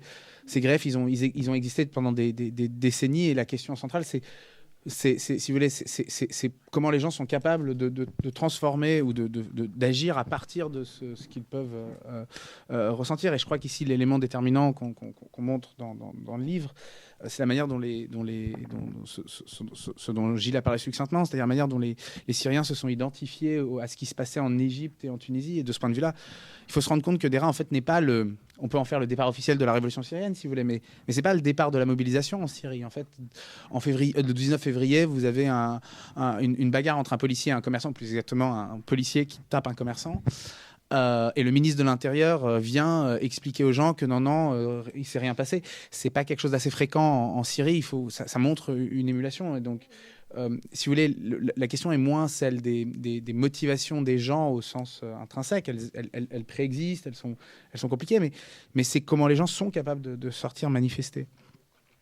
Et la réponse à vous. Excusez-moi, il y avait des manifestations même avant pour soutenir les deux pays.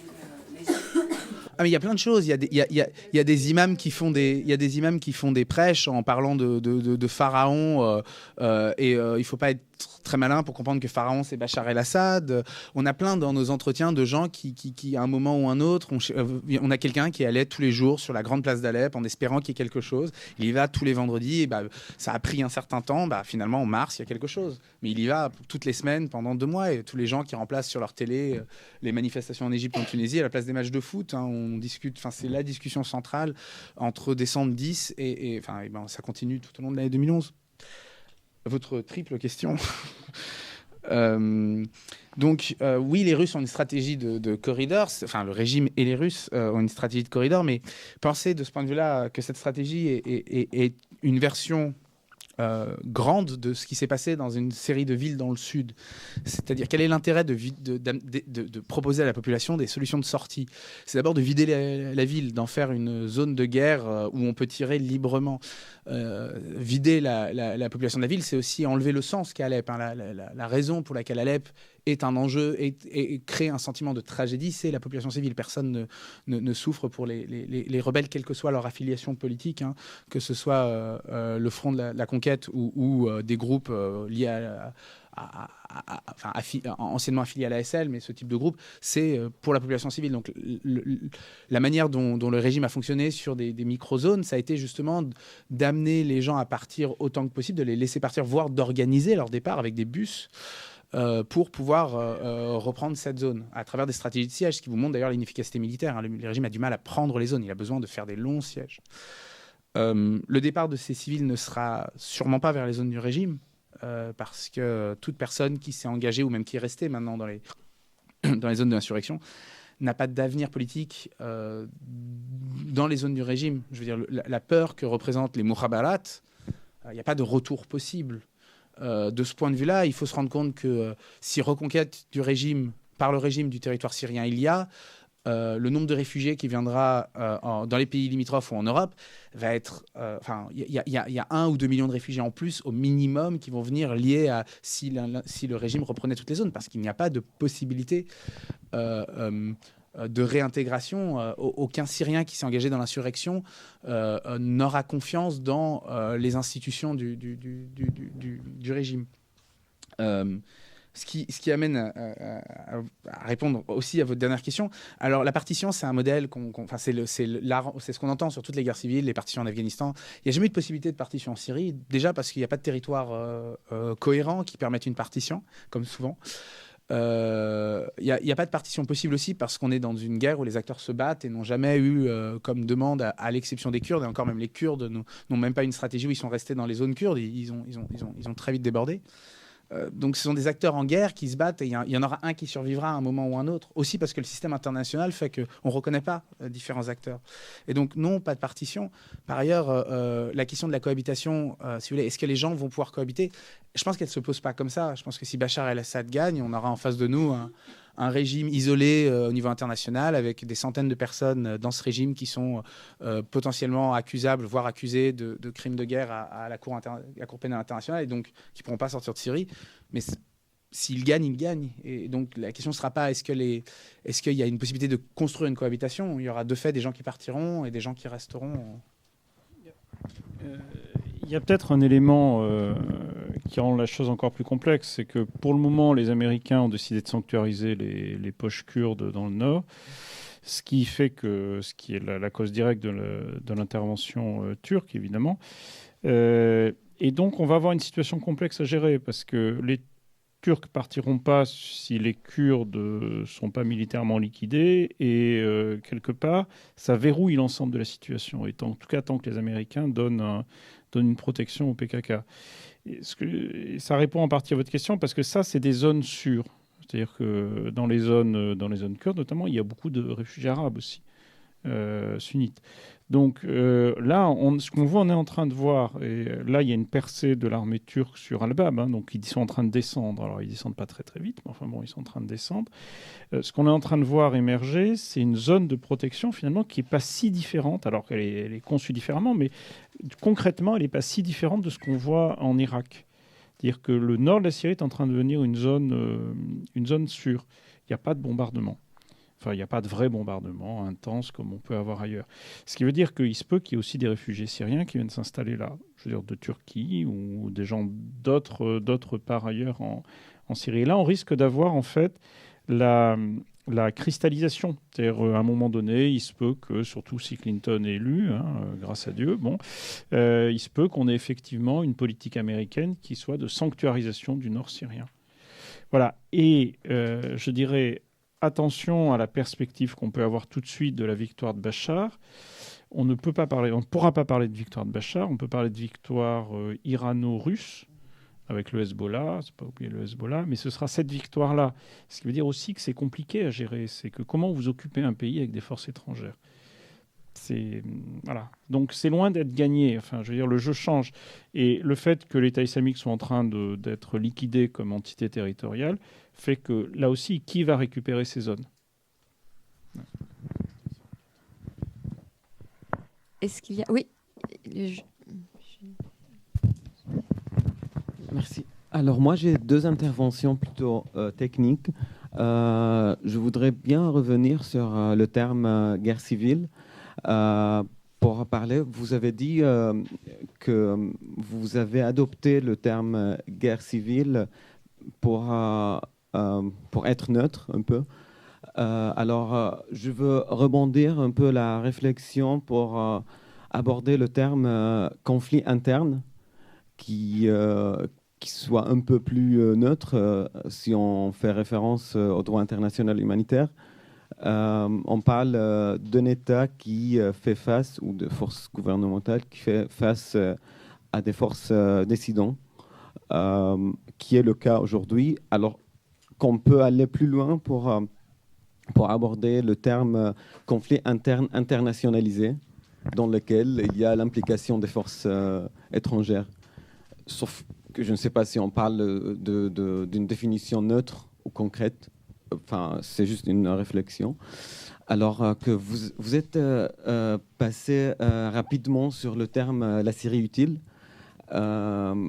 qui est, que j'avais eu l'occasion d'étudier ce terme ou cette théorie plutôt, qui est, pour moi, c'était une théorie politique parce qu'il a été initié par un chercheur américain qui s'appelle Charles Lister. Mais cette théorie, elle n'a rien de concret sur le territoire. Si on va un peu étudier le comportement de l'armée de régime sur le territoire, on va trouver une présence de l'armée de régime à Deir ez-Zor, qui est extrême est de la Syrie. On va trouver la bataille d'Alep, qui est la preuve la plus forte que la théorie de la Syrie utile n'est pas concrète, parce que la théorie de la Syrie utile, pour les gens qui ne connaissent pas, la carte de la Syrie utile, ça contient la côte syrienne avec Damas. Donc, ni Alep ne fait pas partie, Deir ez-Zor ne fait pas partie. Enfin, le comportement de l'armée de régime montre que même Assad avait dit ça plusieurs fois, clairement, que son but, son objectif, c'est reconquérir tout le territoire syrien. Donc, je pense que c'est une théorie très faible, concrètement. Merci.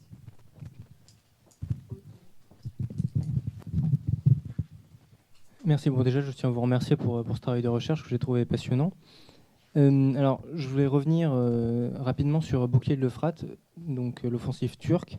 Quel est son poids militaire? Quel est le poids militaire aussi des forces syriennes qui sont présentes aux côtés des Turcs? Et également revenir sur le sud de la Syrie. Quelles sont les forces qui tiennent le sud de la Syrie militairement? Et surtout, quel est leur poids militaire, c'est-à-dire à la fois du côté des pro-régimes et à la fois du côté des rebelles? Merci. Donc du côté de Deraa et de Damas et du Kalamoun aussi. Bon, je crois qu'il y a encore de quoi répondre. Qui commence? Sur la guerre civile, je vais continuer. Ouais. Pour ce qui est de la... Ouais. Okay. Pour ce qui est de la guerre civile, l'idée, c'était pas d'être neutre, en fait. On cherchait pas à être neutre. On cherchait à s'inscrire dans une série de travaux sociologiques. Américains, mais pas uniquement, et on parle de civil war. Voilà. Donc c'est en référence à ces travaux qu'on s'est inscrit dans cette continuité. C'est pas un problème de neutralité politique. On cherche à être le plus distancié possible, mais c'était pas notre objectif en utilisant le terme de guerre civile. Alors après, le problème d'utiliser des concepts juridiques, c'est que c'est des concepts qui servent aux juristes. Et nous, on n'est pas juristes et on ne cherche pas des choses qui soient autour de concepts de droit. Donc je crois que très souvent, c'est une erreur. Ça vous amène à utiliser des catégories discutables. La notion de civil, par exemple, elle n'est pas très claire d'un point de vue sociologique. Alors juridiquement, on sait très bien qu'il y a des catégories de civil, c'est pas ce que je veux dire. Mais bon, sociologiquement, ça ne marche pas très bien. La notion de réfugié, elle ne marche pas très bien sur le conflit afghan, par exemple. Les gens ne se conçoivent pas forcément comme réfugiés, etc. Donc nous, on ne voulait pas de catégorie juridique et on voulait s'inscrire dans une tradition de recherche qui maintenant a plusieurs décennies, qui est la sociologie des guerres civiles. Voilà, avec nos propres modifications, notre propre approche, mais on voulait s'inscrire là-dedans. Et je crois que c'est ça qui est important. Ce n'est pas une idée de neutralité, c'est une idée d'appartenir à une communauté scientifique. Par ailleurs, prendre la notion de conflit interne internationalisé, c'est une notion qui a une histoire, et qui est une histoire qui est quand même assez compliquée, puisque c'est une notion qui essaye, elle apparaît elle est négociée à Genève avec l'idée d'essayer de nier justement la perte de monopole de l'État que représente un moment de division du territoire au moment où des groupes armés sont là. Donc, de toute façon, quelle que soit la catégorie que vous utilisez, elle existe dans le langage et elle est, pour les acteurs, une catégorie utilisée, une catégorie de lutte. Et de ce point de vue-là, les catégories juridiques ont un sens juridique très clair, mais elles sont aussi des catégories politiques. Elles existent aussi en tant que telles. Arthur a utilisé le mot de Syrie utile. Et, je pense pas pouvoir prendre de risque en disant qu'on ne parle pas au sens de Lister. Je te laisserai étaler sur la Syrie utile, le sens mais la description que fait Lister nous correspond pas du tout. Alors Charles Lister est un chercheur qui est aujourd'hui à Doha, mais qui est un chercheur anglais, si je ne me trompe pas, anglais. Qui décrit donc le fait que le régime se replierait sur la zone de l'attaqué et la zone de Damas-Homs. Nous, ce qu'on remarque, c'est très différent, simplement que le régime se replie sur les axes routiers et les villes. Et ça c'est extrêmement clair dans la stratégie militaire du régime en 2012, c'est de laisser tomber le nord d'Idlib, le nord d'Alep, les environs de Raqqa en gardant que la ville, c'est les routes et les villes. Et donc on parle pas ici de cette théorie qui en effet est très compliquée, de l'idée qu'il y aurait une autonomie possible de la côte plus Damas. En fait, c'est la même théorie que vous avez pour l'Afghanistan dans les années 80. C'est la même théorie que vous avez à chaque fois. Et en fait, c'est intéressant parce que c'est la confusion de deux choses, de deux états. Premier état, c'est effectivement où est la production industrielle, les concentrations de population, etc. Et deuxièmement, qu'est-ce qu'il faut tenir militairement pour que le système ne s'effondre pas. Voilà. Donc nous, on n'est pas dans ces perspectives. Enfin, c'est pas ça.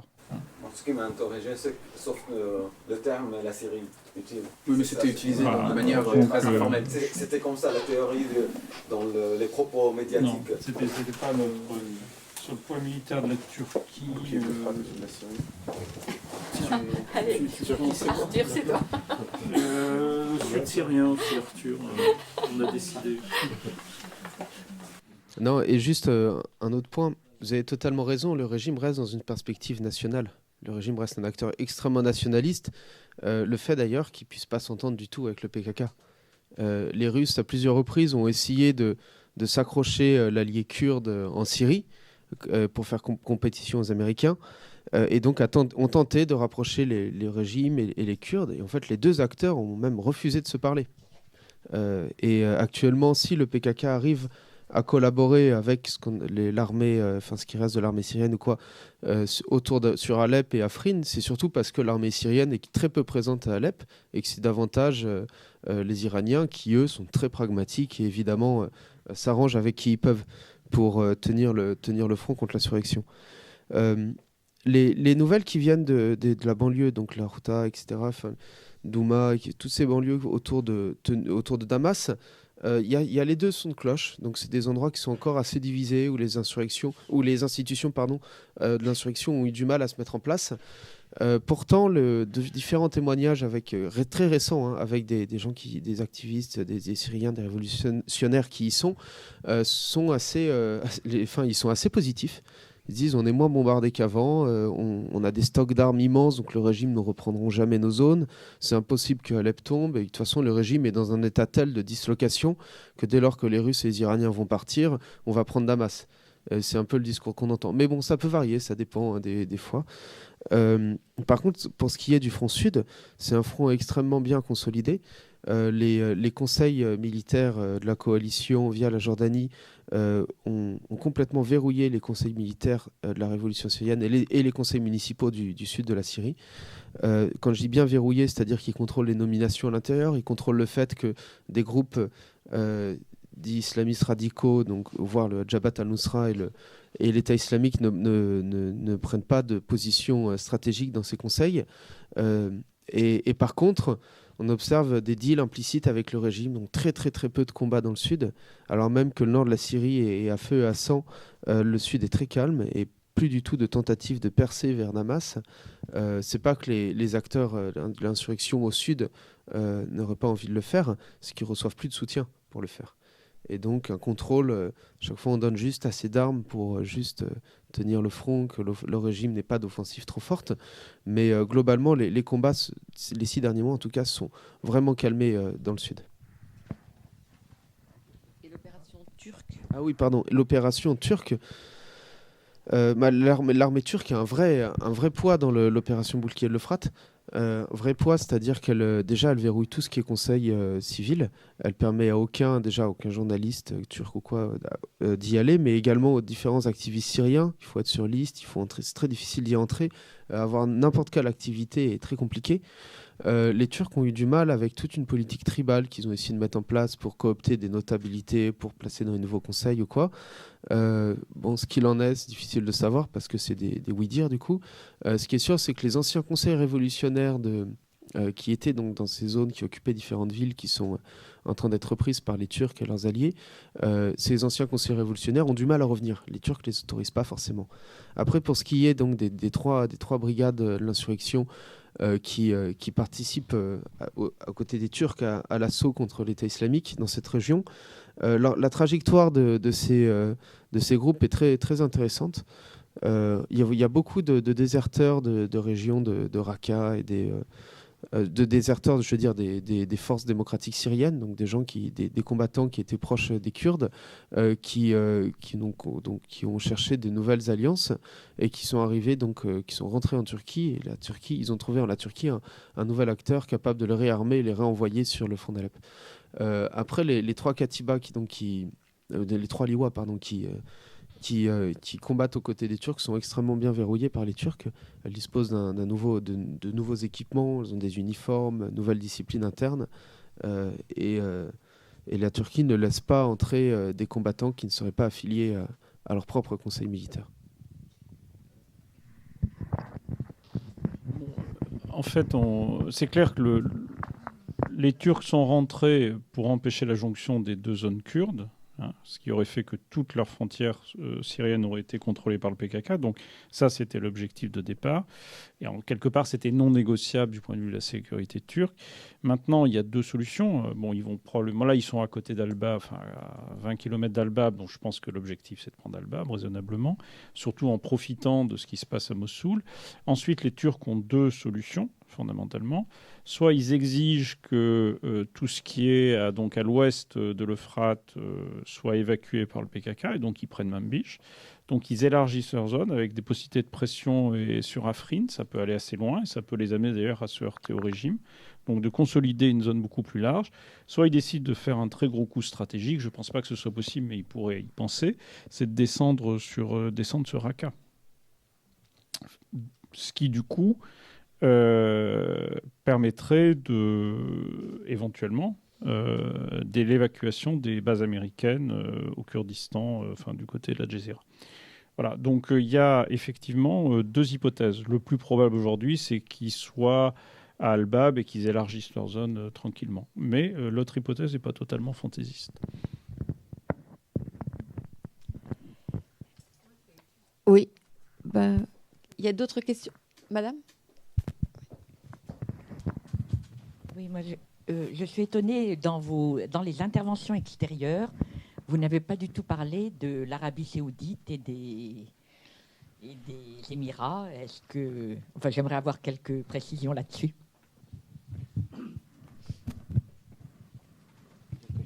Ah, il y a quelqu'un ? Il y a derrière madame et après on passera. Oui, bonsoir. Moi, j'aimerais savoir ce qui se passe un peu dans les zones qui ont été reprises par les Kurdes, les zones qui étaient tenues avant par l'État islamique. Je crois qu'il y a eu un rapport d'Amnesty International qui a été mis en avant, dont on a beaucoup parlé, qui parlait de déplacement de population. Je crois que Jean-Pierre Philly en a fait un article dans son blog où il disait presque de nettoyage ethnique. Je sais que ça a posé beaucoup de propos. Les gens qui défendent la cause kurde, à travers le PKK ou autres, se sont dit que ce n'était pas possible, puisque même des Kurdes ont été déplacés. J'aimerais avoir votre avis sur cette question-là. Et l'autre question, c'est que est-ce qu'on a un avis sur ce qui se passe du côté du régime ? Parce que des zones tenues par le régime. Votre enquête, j'ai acheté le bouquin, est très bien, dans la lignée de Pas de printemps pour la Syrie, c'est vraiment très complet. Est-ce qu'aujourd'hui, on a une idée de ce qui se passe du côté de la société civile tenue par le régime ? Et Hala, peut-être encore une, et après. J'ai une question d'abord politique, peut-être à toi Agnès, je ne sais pas si les chercheurs... Non, c'est par rapport aux Kurdes et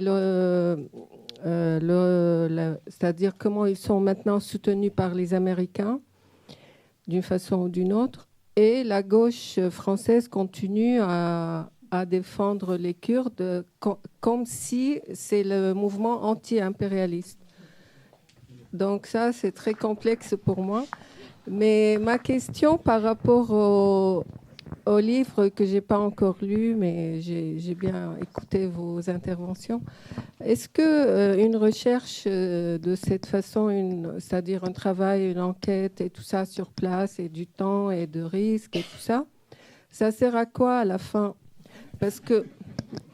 Non, mais je n'ai pas fini. Parce que chaque fois quand vous dites la Syrie, oui, c'est comme l'Afghanistan, j'ai le cœur qui me serre de plus en plus. Est-ce que vous avez une idée, par exemple, pour une fin? Est-ce que les recherches scientifiques servent à quelque chose pour avancer, pour soutenir un peuple, pour aider à trouver des solutions? Et dans ce sens, est-ce que le livre va être traduit en arabe? Parce que tous ces gens qui ont donné beaucoup, même l'histoire de cette personne qui va sur la place, j'ai failli pleurer en entendant ces 3 phrases qu'il n'a pas arrêté d'aller sur place pour attendre la révolution qui vient à Alep. Est-ce que tous ces gens-là, ils vont suivre votre travail et ils vont être... c'est-à-dire pas seulement intéressés, c'est-à-dire ça va être utile aussi pour eux. C'est une belle... Qui commence? Allez, on va changer, c'est toujours Gilles qui commence. Donc, sans surprise sur les Kurdes, on pourrait en parler des heures. Très bonne question. Donc, sur qu'est-ce qu'ils font des zones qui reprennent? Moi, je suis pas du tout aussi alarmiste que je suis pas du tout le rapport d'Amnesty. C'était Amnesty International, c'est ça? Ouais, c'est ça. En fait, il parlait de 2 villages qui, de fait, ont été vidés de leur population. Il y a eu pas mal d'exactions de la part des YPG dans ce village, mais c'était 2 endroits très difficiles à sécuriser où il y avait eu beaucoup de combats. Les YPG y avaient pénétré et ils ont été pris en embuscade, ils ont perdu énormément de troupes, etc. Globalement, je ne cherche pas à défendre le PKK, mais globalement, leurs troupes se comportent bien, sont bien disciplinées. On l'a vu sur la bataille de Manbij, c'était une bataille difficile qui a duré presque 2 mois, 400 morts pour les YPG avec des centaines de blessés. Finalement, très peu d'exactions militaires contre la population civile. Et c'est davantage les troupes arabes qui étaient dans le cadre, pas des YPG, mais des forces démocratiques syriennes, sont le grand ensemble des YPG, donc ils ont un auxiliaire de 2500 combattants arabes, qui sont comportés comme des sauvages avec les populations civiles de Manbij, avec des tas de cas de vengeance, de pillage, etc. Donc pour revenir par contre sur la structure militaire et institutionnelle mise en place par le PKK dans les zones reprises à l'État islamique, donc premièrement, comme je disais tout à l'heure, le PKK a un problème de recrutement. Les classes moyennes kurdes ont quitté les zones, les classes moyennes arabes, enfin tous ceux qui ont les moyens fuient, ont déjà fui l'État islamique d'ailleurs, et donc ils se retrouvent avec un manque de cadres, d'ingénieurs, pour construire leurs institutions. Problème de recrutement également, parce que très peu de Kurdes finalement veulent aller se battre contre l'État islamique et se battent tout court pour le PKK dans ce modèle politique. Très peu d'Arabes également. Et donc, ils se retrouvent à devoir gérer avec ce qu'ils ont sur le tas. Ce qu'ils ont sur le tas, c'est-à-dire qu'ils ont d'abord essayé de faire une stratégie de recrutement tribal qui n'a pas fonctionné parce qu'ils avaient dit donc par village, il nous faut... au début, ils disaient par tribu, donc ils avaient essayé de créer des conseils tribaux dans les villages. Ça n'a pas vraiment fonctionné parce que d'ailleurs le régime, à partir de Qamishli, avait la même politique tribale de recrutement dans les villages arabes et donc forcément la compétition entre les deux a fait craindre au PKK un retournement de ses troupes contre lui. Ensuite, il a créé donc les forces démocratiques syriennes avec l'appui américain. Et là, donc, même stratégie de recrutement par village, où chaque village devait donner environ 50 combattants. Autour de Tel Abyad, vous avez environ 350 villages. Finalement, le PKK n'a réussi à recruter que 2000-2500 hommes, en s'appuyant largement sur d'anciennes katibas de l'insurrection qui existaient déjà.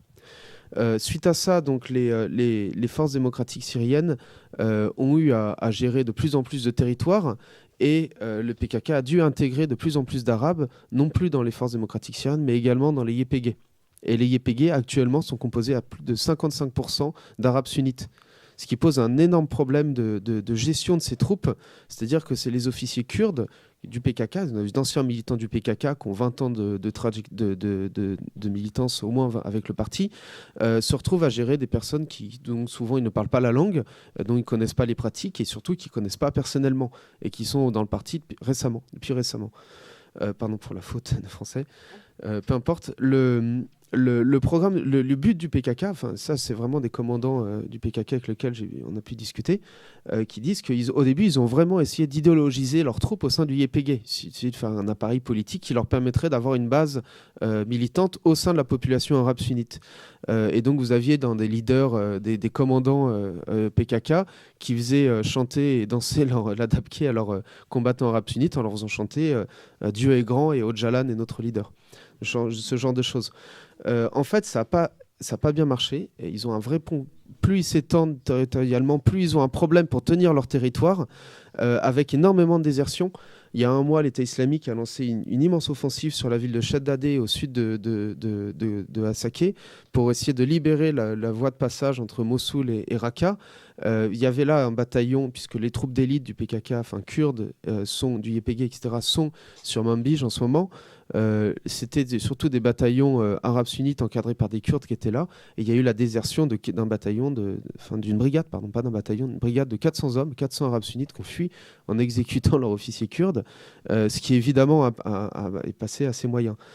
Et donc on voit en fait le PKK dans une situation de plus en plus beaucoup de difficultés à tenir les zones. Et ce que soulignait Gilles tout à l'heure, c'est que ces zones ne sont pas kurdes. Et un possible retournement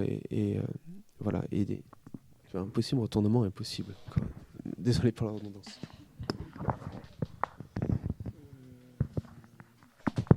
Les Kurdes et la gauche. Les Kurdes et la gauche vont faire un... Tu veux le faire, les Kurdes et la gauche ? Je vais le faire un moment. Ouais. Bon, il y a un certain nombre de questions différentes. Bon, il y a une question qui est très politique, savoir, et ça va nous amener évidemment à l'utilité du travail scientifique, c'est pourquoi est-ce qu'effectivement, dans la presse française, dans les médias français, et puis aussi dans les réseaux militants, il y a un traitement aussi différent des Kurdes, disons, et surtout du PKK, par rapport au reste. Alors, la première chose que je voudrais dire, c'est que ce n'est pas quelque chose qui distingue absolument la droite et la gauche. C'est-à-dire que quand vous regardez les gens qui vont se battre auprès du PKK, vous avez aussi des gens de droite.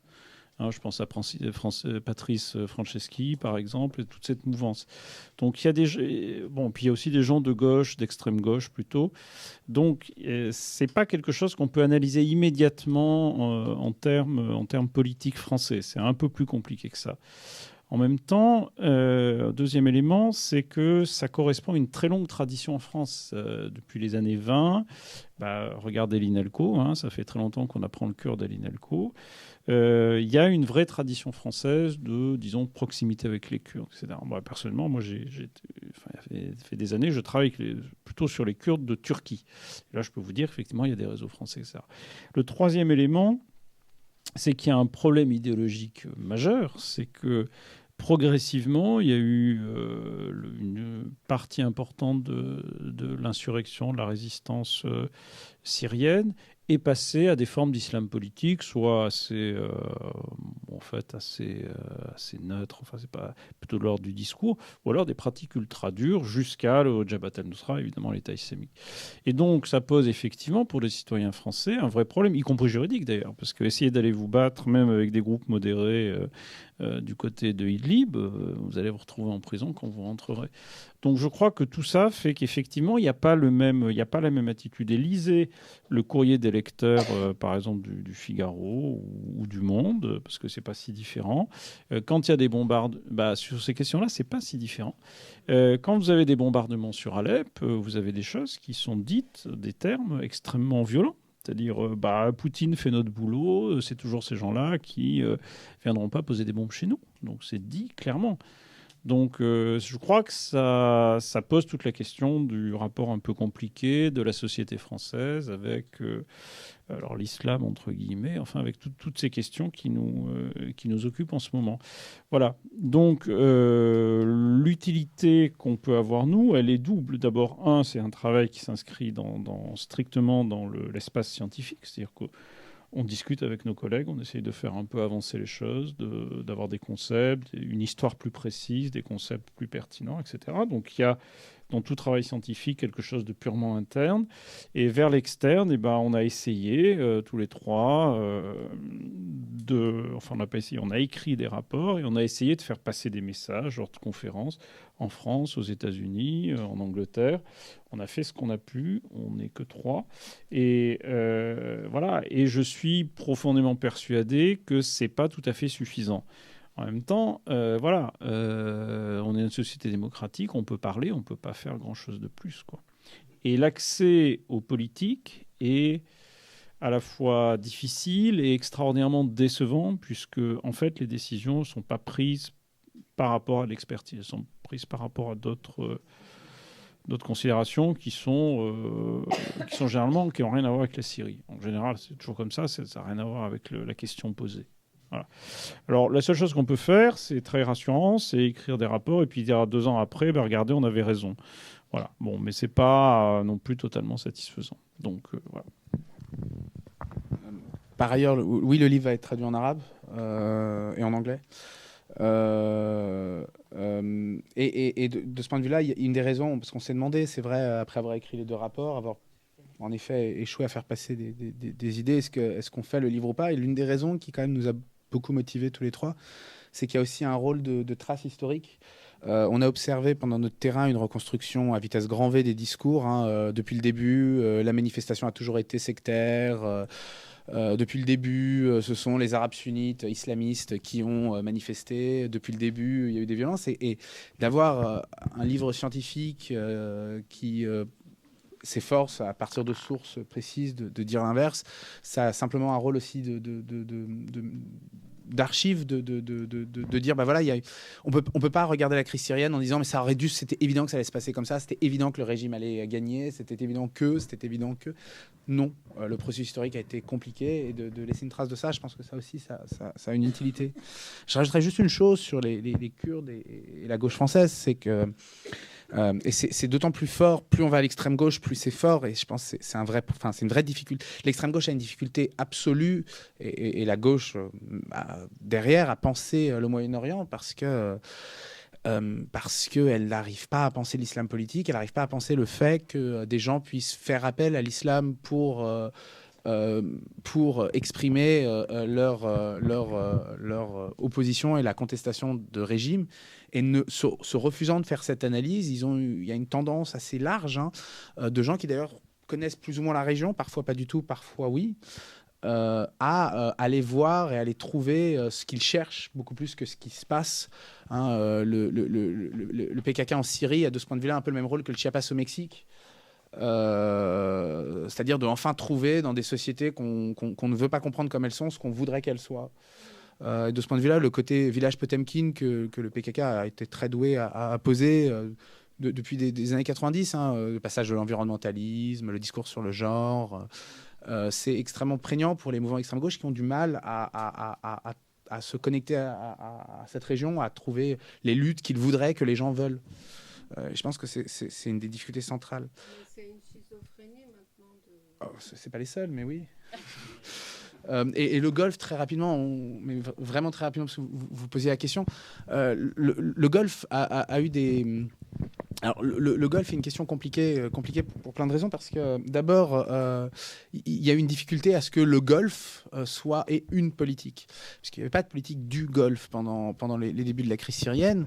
Il y a eu d'abord un État saoudien qui encadrait au départ assez peu l'aide que les citoyens saoudiens riches amenaient. On avait, du point de vue de Syrie, en fait, on avait une aide extrêmement décentralisée qui a eu des effets plutôt de maintenir, voire d'accroître la division des groupes, puisque n'importe quel cheikh pouvait décider d'envoyer son argent au groupe qui lui plaisait, avec des gens qui venaient avec des valises, qui amenaient l'argent directement. Et par ailleurs, un rôle très important des Syriens ou des Syriennes, beaucoup des Syriennes d'ailleurs vivant en Arabie Saoudite, des Syriennes qui sont mariées à des Saoudiens. Donc il y a soit les Syriens qui travaillaient en Arabie Saoudite, qui avaient des réseaux, soit beaucoup de Syriennes qui s'étaient mariées à des Saoudiens et qui avaient un rôle de pousser leur mari à donner de l'argent à la cause syrienne. Donc vous aviez une décentralisation très forte de l'aide saoudienne jusqu'à que, avec la montée de l'État islamique, le régime saoudien quelque part verrouille l'aide qui devait passer uniquement par ces canaux à partir de ce moment-là. Ce qui fait d'ailleurs que l'Arabie Saoudite, contrairement à ce qu'on a beaucoup dit, n'a pas soutenu l'État islamique. Il y a beaucoup de rumeurs sur l'Arabie Saoudite qui soutenait l'État islamique. Non. Au contraire, les Saoudiens avaient plutôt, de ce point de vue, l'État saoudien avait plutôt une tendance à soutenir des groupes socialement conservateurs, ce qu'ils imaginaient être des chefs tribaux. Je me souviens d'une discussion avec un haut représentant du régime saoudien qui m'expliquait que de toute façon, la Syrie, comme l'Arabie Saoudite, c'est un pays tribal, qu'il suffit de trouver le bon chef tribal et dans ce cas-là, tout va marcher. Et donc, ils avaient une perception qui n'est pas du tout une description de la Syrie contemporaine, très urbaine, où ils choisissaient, selon eux, qui était le chef tribal de Homs, pour construire une armée qui allait reprendre Homs. Donc il y avait aussi des problèmes de perception comme ça. Faut pas voir. Enfin, il y a une dimension très complotiste dans l'analyse qu'on fait de l'Arabie Saoudite parce qu'on comprend assez mal les dynamiques internes saoudiennes. Et il y a aussi une différence très forte entre l'Arabie Saoudite et Qatar, où le Qatar a eu sa propre politique pendant énormément de temps. Il y a eu une tension très forte entre les deux, qui était visible dans le Golfe évidemment, mais qui était aussi visible en Syrie, où c'est plutôt le Qatar qui pendant très longtemps avait tendance à soutenir des groupes plus radicaux. Il ne me reste plus qu'à vous remercier tous les trois pour cette présentation et bravo encore pour ce livre qui est vraiment passionnant. Merci et merci à vous.